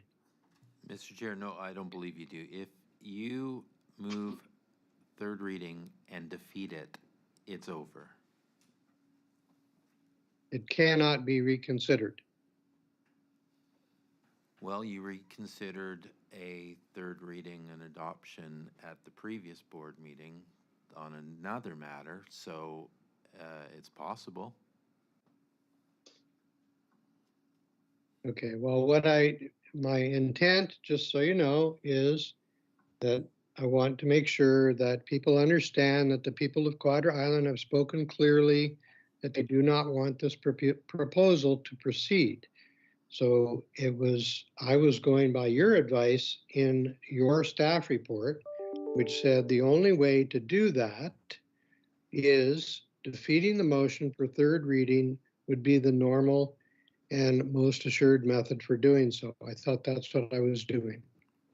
If you are suggesting that we just defeat it, fine. I would move that we defeat this motion.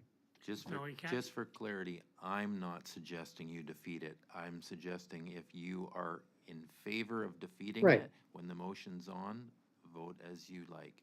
If it ends That's what I was saying. Okay, so Director Abram, are you moving? May I ask a question? Director Lee. Thank you. My experience over the years has been, in order to permanently defeat a motion, you put the motion on the table, it gets voted on. If it's defeated, then you move to rescind that bylaw. Then it can't come back. Nobody can bring it back for reconsideration or with a gun to their head because they're going to get sued or something. It's been rescinded and you start over, the applicant would start over again with a new bylaw in the future if he, but not this bylaw. So I think rescinding after defeat would be the safest and most, assured way of making sure that it's got a nail in the coffin. Mr. Chair, that's not our advice. I'm not telling anyone how to vote. If the motion of third reading is defeated, it is dead. Okay, Well, that didn't happen last month with Turek or whatever it was. We defeated one and it was brought back for reconsideration the very next meeting. And that was a decision of the directors. If you defeat this, Well, you can reconsider anything. So if you defeat it and make a rescinding motion, you can rescind that. So anyways, I would suggest putting the motion on the floor and voting as you will. Okay, that would be then I would like to move that we put it on the floor. Which part are we at? B, the report you're on C. on the public hearing. You're on C. Pardon me? You're on C. Oh, okay, sorry. Sorry, Mr. Chair. That bylaw number 94. Be give third reading. That's correct. Moved by Director Abram. Second. By Director Wolf. Wally. Lecture area only. Question. Is anyone opposed? Discussion? Abram. Go ahead, Director Anderson. There's just been no opportunity for discussion. I certainly have something to say. I don't expect I'm the only one. Go ahead. Thank you. Yeah, I concur that Quadra spoke very clearly on this one. And I just wanted to add that there was a zone put forward on Cortez about almost 20 years ago now, 2 zones called community land stewardship and forest land stewardship. And they both allowed for rezoning of forestry land into a very, very modified density. And I would suggest that if anyone on Quadra wanted to consider rezoning of forestry, that might be a better approach to go. And if there had been something to that end, I would have strongly considered it.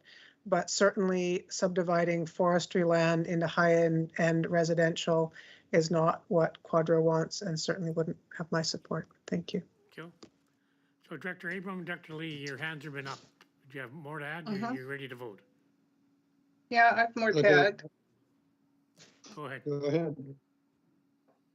Okay, I read all, 2,200 plus pages of the public hearing reports and all the comments, every one of them. And it's not a numbers game. It's not just that, 90% of the people approximately on Quadra were objecting at the public hearing. It was their reasons for objecting that I really took to heart. Quadra just can't handle the amount of pressure that this development would pose for them in numerous areas, such as infrastructure, ferries, the water supply. They are all concerned about and traffic. They're all concerned about things that would really impact them on Quadra. And I really took it to heart, and I'm ready to vote on this. Okay, Director Abram, do you have something to say? Yeah, I'd echo the comments of Director Lee that it's not a numbers game, but just so that the other directors understand the complexity and the immensity of this process. There were 546 submissions received. We've never gotten numbers like that. 6 were in favor. The rest, and 2, the applicant and the agent, were in favor. So 8 out of 546. But I wrote down all of I read every single one of those submissions, and I separated it into topics that were different from each other because, a lot of them were repetitive. But the point is that, these are well thought out submissions. Some of them were written by very well qualified islanders in the field of, the kind of proposal that was going forward. And they all said no. So of the topics, I have 14 topics. If you want to hear them, I'll read them to you, but I don't think it's necessary. I'm voting against it, so I hope my fellow directors will follow. Okay, I'm going to call question. Question of the bylaw 94 be give third reading. Anyone opposed? Abram. Wally. Anderson. Carried. Item, Davis. you don't vote, sorry, Martin. Oh, sorry. Do we do the same thing with D? I would suggest the same thing as D, yes. I So, will move that bylaw number 95 be given third reading. Second. thank you. Any discussion? Call questions, anyone opposed? Anderson. Abram. Wally. Lee. Thank you, carried. I'd like to make a subsequent motion. As per Director Lee's comments, that bylaws number 94 and 95 be rescinded. Was that the word you used, Brenda? Yes. Staff Yes. says it's not necessary, Director Abram. Well, I think it is. Okay, I staff. second that. Mr. Yates. Mr. Chairman, I don't believe there's any provision in your procedure bylaw to take such action. The bylaws essentially being defeated, they're dead. So what would be rescinded, I don't know, but it's certainly not provided in your procedure bylaw to take such action. Okay. Moving on. I take your word for it. We're done. Okay, item number 2, bylaw 460, regional broadband infrastructure. Move receive the report from the CAO. Colburn, Evans, the CO, anything to add? Mr. Yates. I will. Thank you, Mr. Chair. So this is just bringing back the bylaw for regional broadband infrastructure partnership agreement that we made a amendment or two to it to put it out to for the public to receive comment. I don't believe at the time of the board meeting that there was any comment. Mr. Chairman, I can confirm that we did not receive any responses to the bylaw whatsoever. So the electors have essentially given their approval. Okay. So on receipt, I'll call questions. Anyone opposed? See none, carried. Item B, the bylaw 460 being broadband infrastructure capital financing agreements authorized bylaw 2021. Amendment number 1 be now reconsidered, finally passed and adopted. Colburn. So moved. And Wally. Discussion, call questions, anyone opposed? Carried. Bylaw 461, electrical area C wharf service, motion to receive the report from CEO. Report, Abram. Abram, second by Wally. Wally. Anything to add, CEO? Nothing to add, Mr. Chair. Okay. On receipt, call questions, anyone opposed? Carried. Item B, the third reading for bylaw 461 be rescinded. Sorry, yep. So moved. Abram. Colburn and Abram, or Cornfield and Abram. Any discussion? Seeing none, call questions. Anyone opposed? Carried. Item C, the section 6 of bylaw 461 be amended by deleting the words .0353 per thousand of net taxable assessments. Substitute words for .0397 per 1,000 of net taxable assessments. So moved, Abram. Second. Go. Any discussion? Anyone opposed? Carried. On item D, the bylaw 461 be given third reading as amended. So moved, Abram. Evans and Abram. Second. Any discussion? That was Lee. Anyone opposed? Carried. Bylaw 462, mail voting. Motion to receive the report. Colburn and Evans. CO. I believe Tom can speak to this for us. Mr. Yates. Thank you, Mr. Chairman. Sir, the board gave direction to staff to expand the availability of mail ballot voting to essentially be universal throughout the region. And in order to do that, of course, we need to bring back an amendment to the board's bylaw that regulates elections and other types of voting. So what you see before you is a proposed amendment that lays out the conditions for attached to mail ballot voting. It will be made universal if the board passes this bylaw. There will be some conditions attached, as you can see in the bylaw itself, and happy to answer any questions. Thank you. Any discussion? See none, I'll call question on receipt. Anyone opposed? Carried.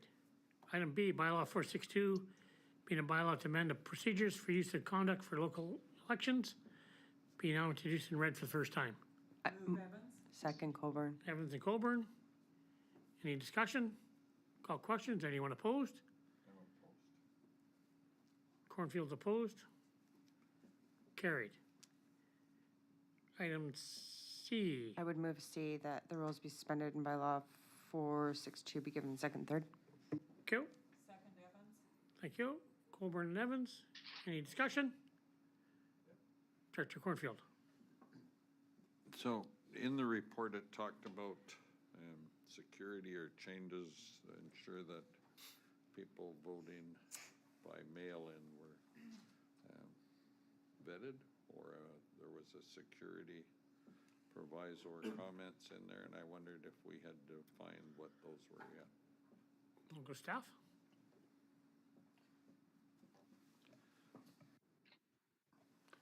Thank you, Mr. Chairman. So yes, there was a mention of that in there, and that related purely to what I would call the chain of custody for ballots. When people apply in person to vote, the only people who will touch a ballot will be the election official and the voter. In the case of mail ballot voting, of course, we're entrusting others to be in that chain, including post office employees and perhaps others who are delivering one way, either on the return trip or back, the ballot on behalf of the voter. So that's all I meant by security, that we really don't have control once the ballot leaves the premises of the regional district until it returns. It's not under the custody of the regional district. So there is no way to validate that the person mailing in is the same person that filled in the ballot.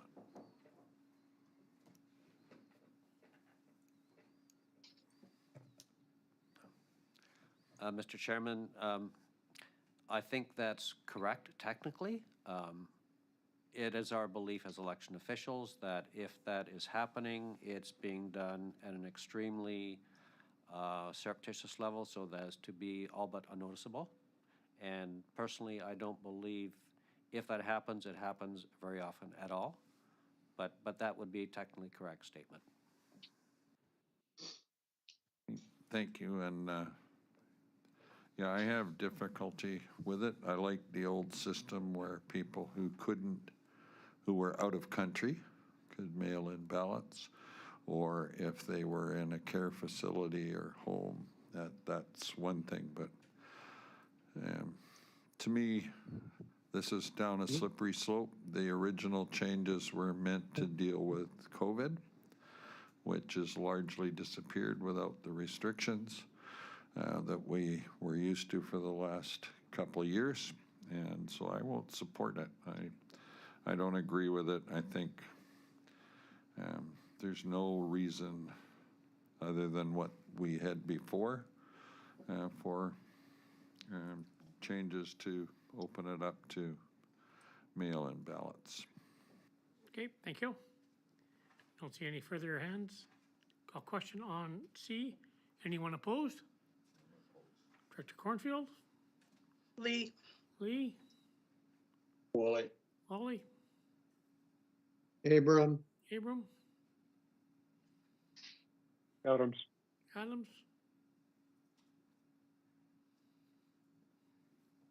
Carried. Dahl. No, Dahl.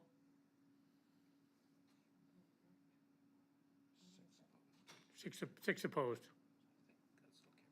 So it's carried.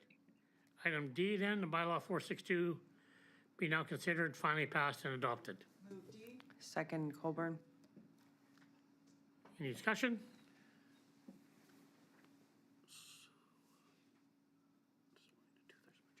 Okay. This one needs 2/3 majority to pass. Anyone opposed? Cornfield. Lee. Abram. Wally. Abram. Okay, hang on. Just Cornfield, Lee, Abram, Wally. Wally.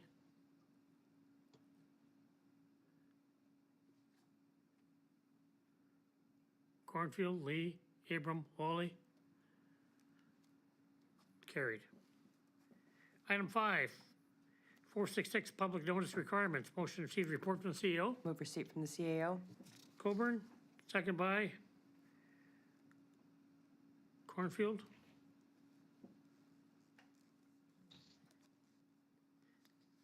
Discussion? Question on receipt? Director Abram? Yeah, just a question. So as I understand it, you will still try to use local print media where possible for at least part of the notification requirement, if you can meet the deadlines. Is that correct? If so, I can support this direction. Mr. Yates? That is correct, Mr. Chairman. We are still bound by the deadlines set out in statute. So, but beyond that, we will and always have tried to use local media where we could, just to inform the public. Thank you. Great, thank you. Yes, I just had trouble with the wording, with what was being proposed and saying that the web as primary. And there may be some stuff in the report that makes reference, well, we'd still try and use the newspaper as the important part, but I don't believe it says in the actual motion itself.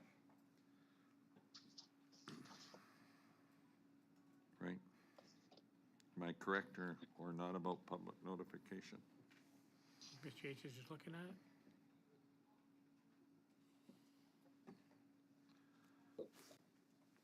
Mr. Chairman, I'm not really sure of what the question actually is. I can perhaps expound a bit to say that the purpose of this bylaw is to remove total dependence on local newspaper as the sole means of communicating public notices legally, so that there would be instead a combination of the regional district website and notice in a newspaper as constituting or meeting the legal requirements for publishing public notices. We would have to use the two in combination. They'd be 1 week apart or whatever, but within the deadlines and subject to the restrictions on content, et cetera, for public notices, this would be the new norm, if you will, for providing public notification. Right now, we are currently totally dependent on newspaper. And if the deadlines are not with us, it does cause delays. It is more expensive for us. So this is simply a proposal to look at ways that we can be a little more efficient and save a bit of taxpayer dollars in the process. Yeah, I guess if I can, to make it perfectly clear, I don't have a problem with using a combination of both. But the way I read the recommendations was the report be received, no problem.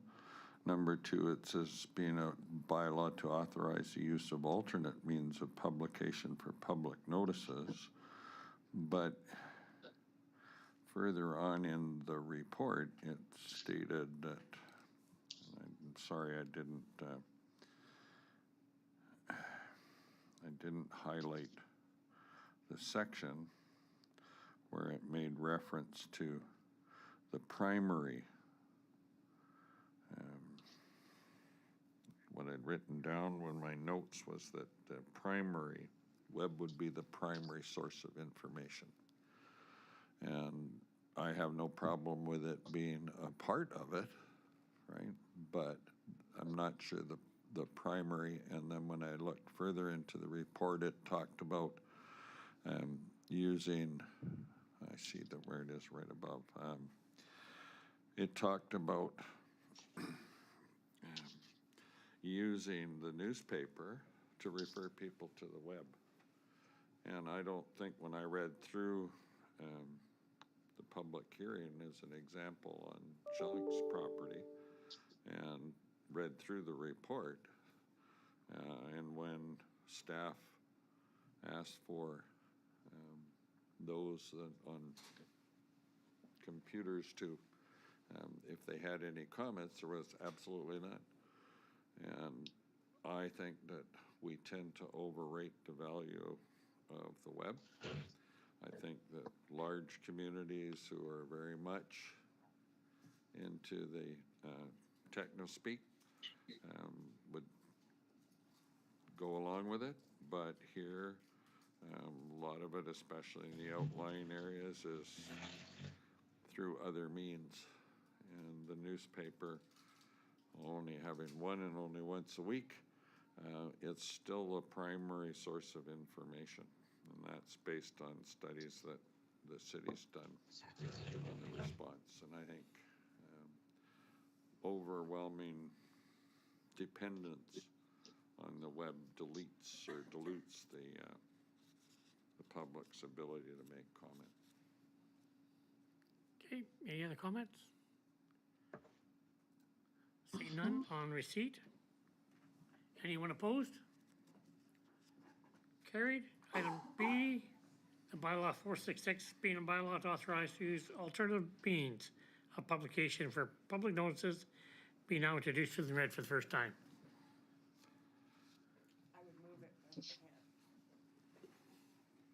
I'll second. Okay, moved by Colburn, second by Cornfield. Any discussion? Director Lee? Well, I am concerned with Director Cornfield's pointing out that, you know, online is going to be the primary. There's parts of my area with 5,000 people almost that don't get internet very well, and or they're of an age where they don't own a computer. And I think that the newspaper has always been, especially for public hearings, the primary source of information. And we're going out to a public hearing tonight, and the public hearing was advertised in 2 consecutive copies of the Mirror, 2 weeks.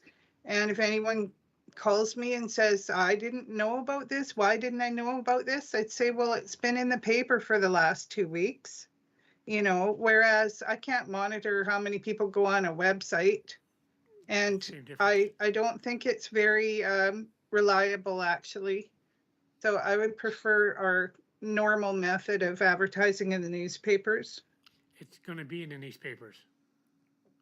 But I mean, it's the same as our small community. We don't get newspaper. You know, the Cam River, the Mirror may come into some houses. So my village has gone the other way. We're going more technical, web page, notices uptown, stuff like that, because our paper is a Cam River Mirror, and half the town doesn't get the paper. So we can't depend on the paper. So it's going to be in the paper still. It's still going to be in the paper twice. Yeah, if I can, Mr. Chair, just to be clear, I think we're stuck on the word primary. It needs to be in 2 means of notification. 1 will be the website and 2 will be the paper. They will be in both. Director Davis. Yeah, I was just going to comment on that too. We don't receive any newspapers whatsoever in Tassus. We get everything through electronic media or post things on the local bulletin board. So that's all we have here. Yep. Okay, so if item B, Director Cornfield. I guess I was just looking, and I think the CAO is correct. I got a problem with primary. And is there a way that we could change the wording slightly that would give that alternative of running 2? If we're still going to be advertising in the newspaper, why wouldn't it be considered the primary? And the other one is the web, if that's more appropriate. So is there a way we could just put the 2 words, like get rid of the word primary and use that we are public notice through the use of the web and newspapers? Mr. Yates. Thank you, Mr. Chairman. I don't believe we use the word primary in the bylaw at all. I stand to be corrected. But I don't believe that term appears anywhere in the bylaw. It may have been made in reference to a report or a previous report, but certainly the intent is not to abandon newspaper advertising, but simply to rely more on web advertising, which we currently do, but it's not considered a legal means of advertising. So there may be, for some public notices, a full insertion in a newspaper and then a subsequent smaller notice in the newspaper as well to direct folks to our website. But by no means are we looking to abandon the use of newspaper advertising. This is really all about providing better notification for the public. Okay. Cornfield? Well, just one thing on page 2 of the bylaw, it says a single insertion on the notice in the newspaper that it is distributed at least weekly. So that's a single insertion in the newspaper, not once every 2 weeks.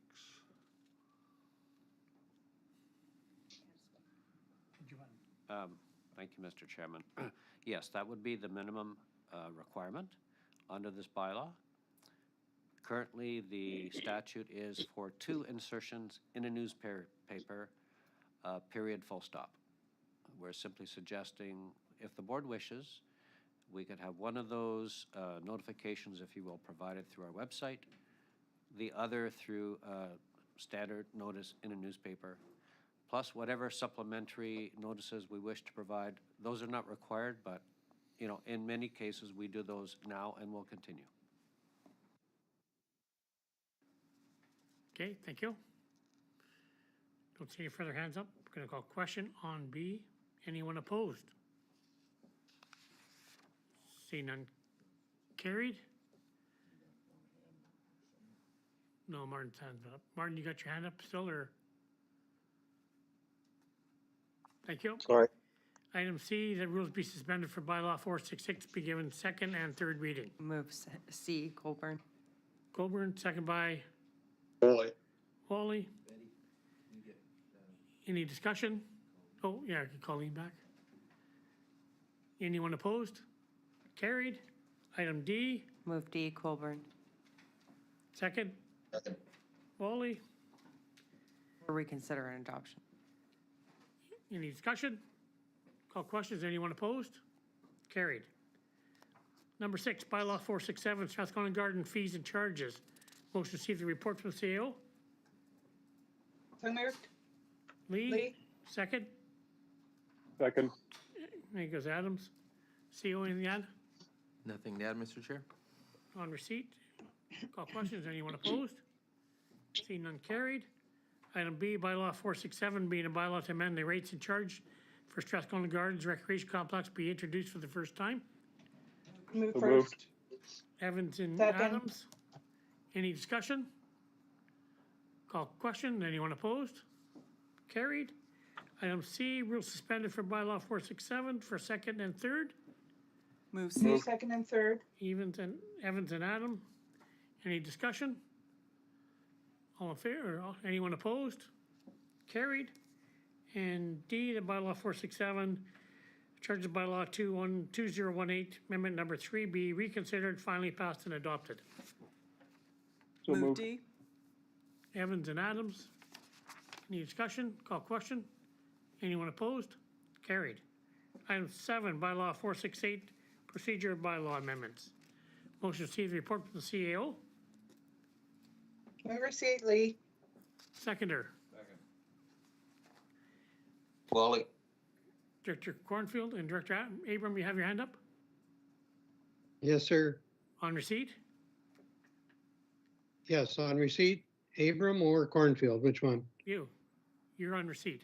Okay, that's right. Okay, so I think this is the only place that I can ask the question. I'm not sure. But the only one that I have a question about in the receipt of the report is there's a bullet point that says deleting the restriction on reconsideration of the reading or adoption of a bylaw based on the past practice of the board. End of that quote. Okay, so the way it is now, only a director that voted in the majority, as I understand it, can move to reconsider, except in the case of the chair, can bring something back any time. If you change it to be anyone, not just in the majority, then if a motion is defeated, it could be brought back by a director that didn't agree with that as many times as they liked just because they disagreed with it. Well, the constraint that is in place at the present time limits the number of times a motion can be reconsidered. Is that not correct? If I'm wrong, I apologize. Okay, But I'll go to that's Mr. the way I Yates. read it. Okay, I'll go to Mr. Yates. Thank you, Mr. Chairman. So the part that Director Abram refers to, I believe, is really talking about who can vote on a motion to reconsider, not who can introduce it back at the board level. Certainly, under the board's procedure rules, only a director who voted with the majority is able to bring forward a motion for reconsideration of a motion that's been adopted. What the amendment bylaw is proposing is that, because I believe it's an error, your procedure bylaw, that only directors who are entitled to vote on the subject matter of the motion being reconsidered would be entitled to vote on its reconsideration, rather than any member of the board. And I think that's what we're attempting to clarify with the amendment.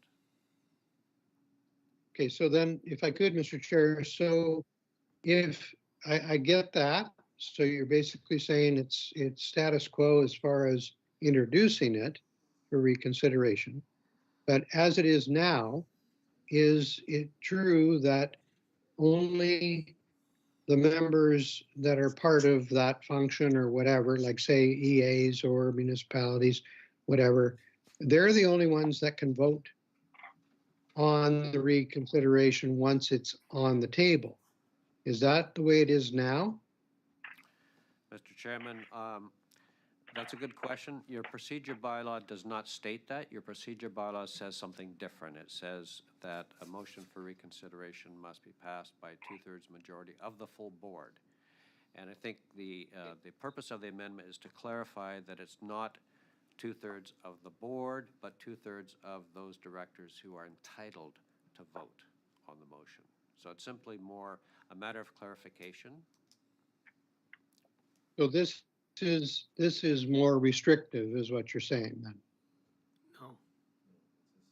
It's the same. It would, Mr. Chairman. Okay, so it's still, It would potentially Go ahead. restrict the ability of some directors to vote on a motion for reconsideration if they were not part of the service or function that was germane to the reconsideration motion. But otherwise, it would not make any difference. If it's a full corporate vote on something, then all directors would still be entitled to vote on that question. right, but if it was say Strathcona Gardens, the only people that would vote would be Area D and City of Campbell River. Is that correct? Yes, that's correct. Okay, so then I've got it right. Thank you. I apologize for taking up your time. No problem. On receipt of the report, anyone opposed? Seeing none, carried. Item B, bylaw 468, be introduced and read for the first time. Moved Colburn. Colburn, second. Second. Wally. Any discussion? Anyone opposed? Carried. Item C for bylaw 468, given second and third reading. Move second and third, Colburn. Colburn, second. Wally. Wally. Anyone opposed? Carried. Item D, Move that bylaw 468 be returned for further consideration following the conclusion. What? Joe? Yes, Cornfield sorry. seconded. Any Public discussion? hearing. Call questions. Anyone opposed? Carried. Correspondence, we have 2 items. Move receipt of both. Joe? Lee. Second. We're gonna I would pull. like to pull, one. Okay. Pull one, please. Okay, we'll do them both. Go ahead. We're gonna receive, item 1, Island Corridor Foundation. Motion received. Receipt. Adams and Cornfield. Any discussion? Director Adams. I'll have a subsequent. Okay. Any discussion? Seeing none. Call question on receipt. Anyone opposed? Carried. Director Adams. Subsequent that the chair write the Vancouver Island Corridor Foundation in support of the initiative with the following proviso. As Campbell River is the 4th largest city on Vancouver Island, any support would be contingent of the northern terminus to be in Campbell River, who serve the Strathcona and Mount Waddington region of the North Island. How'd you do that, Edie? Did you get all that? Second. Do you have it written down, Andy? Okay, we got I've got it written down in my notes, but I just figured these guys would take it off the recording. They got it. So moved and seconded. And if I could speak to it, it's right now the northern terminus is in Courtenay. If they're looking to have the lines go from Langford to Port Alberni and to Courtenay, the line does exist up to Campbell River. I think it would be a shame to all of the people in the North Island to miss that economic and tourism opportunity should this ever come to fruition. And just want to make that that noted. Thank you. Director Cornfield. Thank you, Chair. And little known fact is there is also a right of way all the way out to Gold River, which was put together years ago when this was there. So it's similar to the situation with Port Alberni.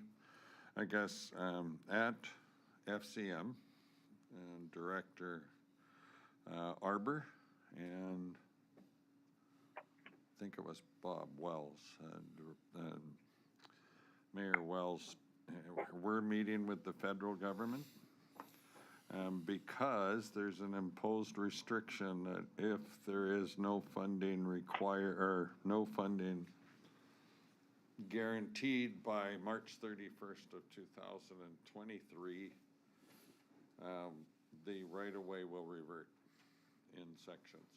And I did notice that in here we had Judith Sayers supporting it, and I think that it's important to have unconditional success. I certainly support the concept of making it longer, which I also covered with, he sits now on the FCM board, Director Arbor, and they're very keen. I was there with them when they were meeting with the minister. It's more important that we get that done so that the corridor itself remains intact. And so I have a bit of a concern about making it conditional on the line being extended from Courtenay to Campbell River, even though I agree wholeheartedly with it. Maybe perhaps a second motion that was a letter of support through to the province to approve, make the necessary improvements and get in the federal funding to upgrade the line. It could be second motion then. Yeah, second motion. Okay. Okay, and Director Anderson. My comments are essentially the same as Director Cornfield. I didn't actually know that the right-of-way still existed up to Campbell River, so I really appreciate knowing that. I know it was originally intended to go that far. I'd love to see it come that far, but I think I don't in any way want to see our support conditional upon that. And then my question, I haven't read every word of this, but I'm not seeing a request for support specifically. I think this is with the province now. Certainly happy to provide that, but just if anybody has any more information around requested support or action from local governments, I'd appreciate knowing it. So I wouldn't support the motion as presented. Okay, thank you. Any other hands up? Seeing none? Call question on. Yeah, my hand's up, Mr. Chair. Go ahead. Okay, so I just wanted to mention I would be in full support of this, except for the comments that were just made about possibly it will somehow scuttle it. But I sat on this foundation back in the CSRD days when Mary Ashley was on it and others, and we spent about 5 years banging our heads against the wall with the province and the feds and landowners over the right of way from Port Alberni through Courtney back down, or including Courtney back down to Victoria. The whole issue of to Campbell River was something that I pushed. You'll be glad to hear, Mayor Adams. I pushed it as much as I could and was constantly told that they have sold off so many portions of the ENN right-of-way to private interests, all various private interests throughout that line, that it would make it very, very difficult. I don't think that means we shouldn't try. I think just because it's difficult, you should try harder. But I think we should write in support of the concept of Courtney, Victoria, Port Alberni, and add something to continue the line to Campbell River. It would be such a boon to Campbell River and the North Island. So I'd be fully in support of that, but I'm not sure where the motion sits right now. Has the mover agreed to change the motion, or is it still at contingent upon? As presented. I still have it contingent. I appreciate what people are saying, and I really appreciate the history of Director Cornfield and what's gone on in the past, but there would be no vested interest for anybody that has the existing line to see it go beyond their communities. And that's why I made the motion the way I did. I think if we just need to push hard, we are half of, well, we're not half of the population, we are half of the length of Vancouver Island, and the right of way is there. And I think I agree with everyone else. It would just be a tremendous addition to our tourism and economic opportunities. Gil, and I got Director Colburn and Cornfield. Can you read that to me one more time, please, Director Adams? Sorry.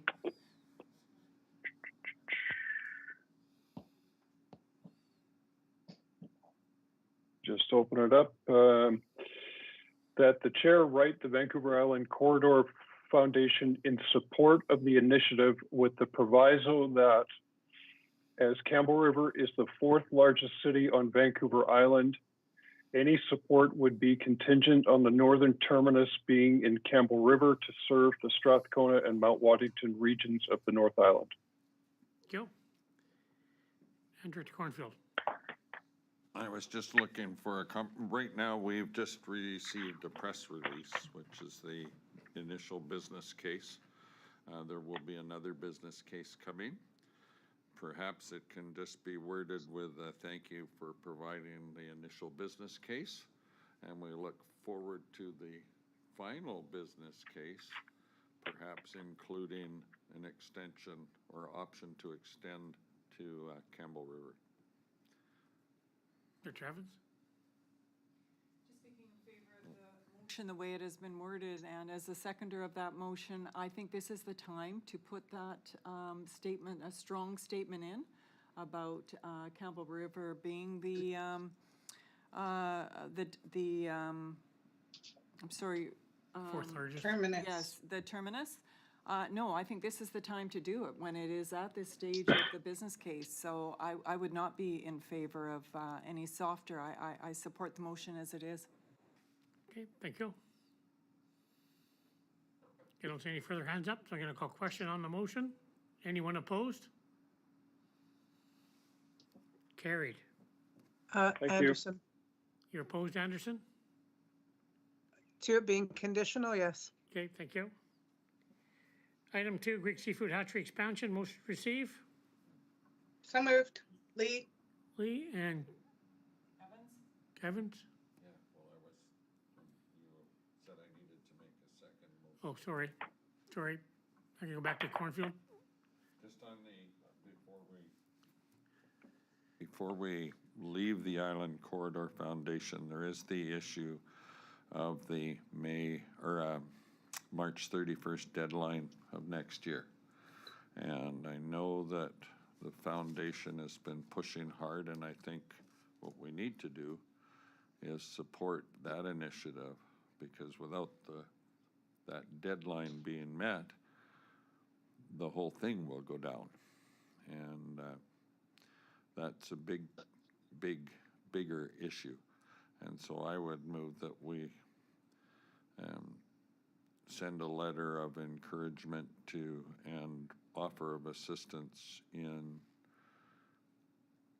advocating to the federal and provincial governments so that the deadline of March 31st is met.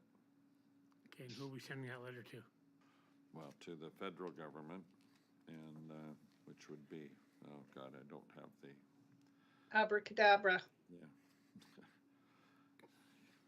I'll second that. Okay. We'll pull the wording off the recording. Yeah, I'll get you the Yeah. contact information. Okay. Any discussion? Call questions, anyone?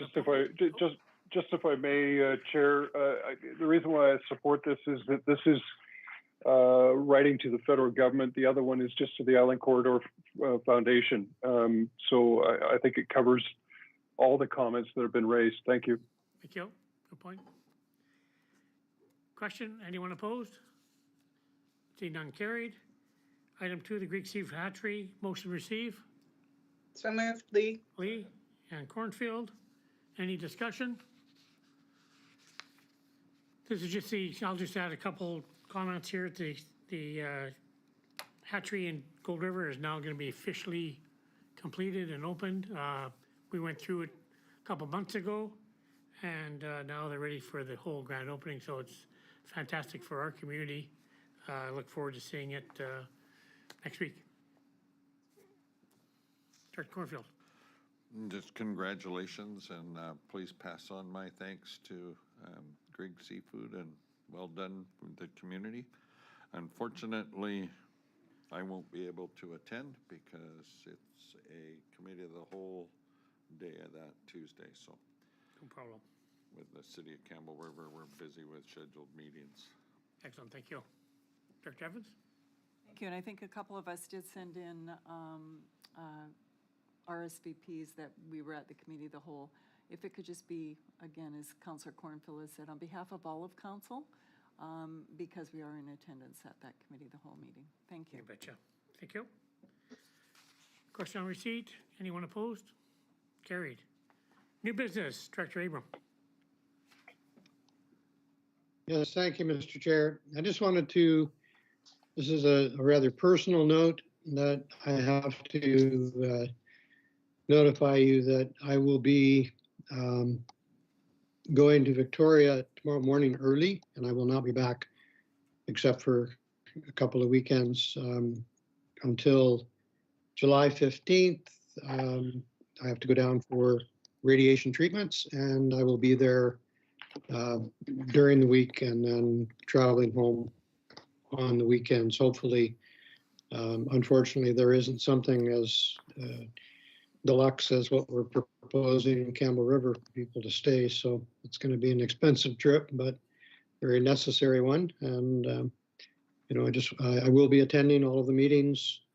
I've arranged my appointments so that I can attend all of our upcoming meetings for the next month virtually, as I have been anyway. So that's my announcement. I have health issues that I need to deal with. Okay, thank you, Director Abram. As I said to you the other day on the phone, on behalf of the board, we wish you nothing but the best in your treatments. Thank you very much, Mr. Chair. Okay, seeing nothing else, move to closed item. Motion to receive the report from the CAO. Evans? Second, Colburn. Colburn? Anyone opposed? Carried. And item B? Item B, closed. that we close the meeting under parameters 91C, E, G, I, J, K, N, O, and 92B of the community charter. Second. Thank you.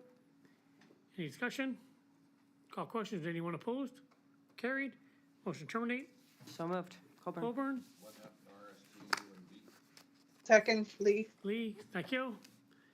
Anyone opposed? Carried. See you in a few minutes.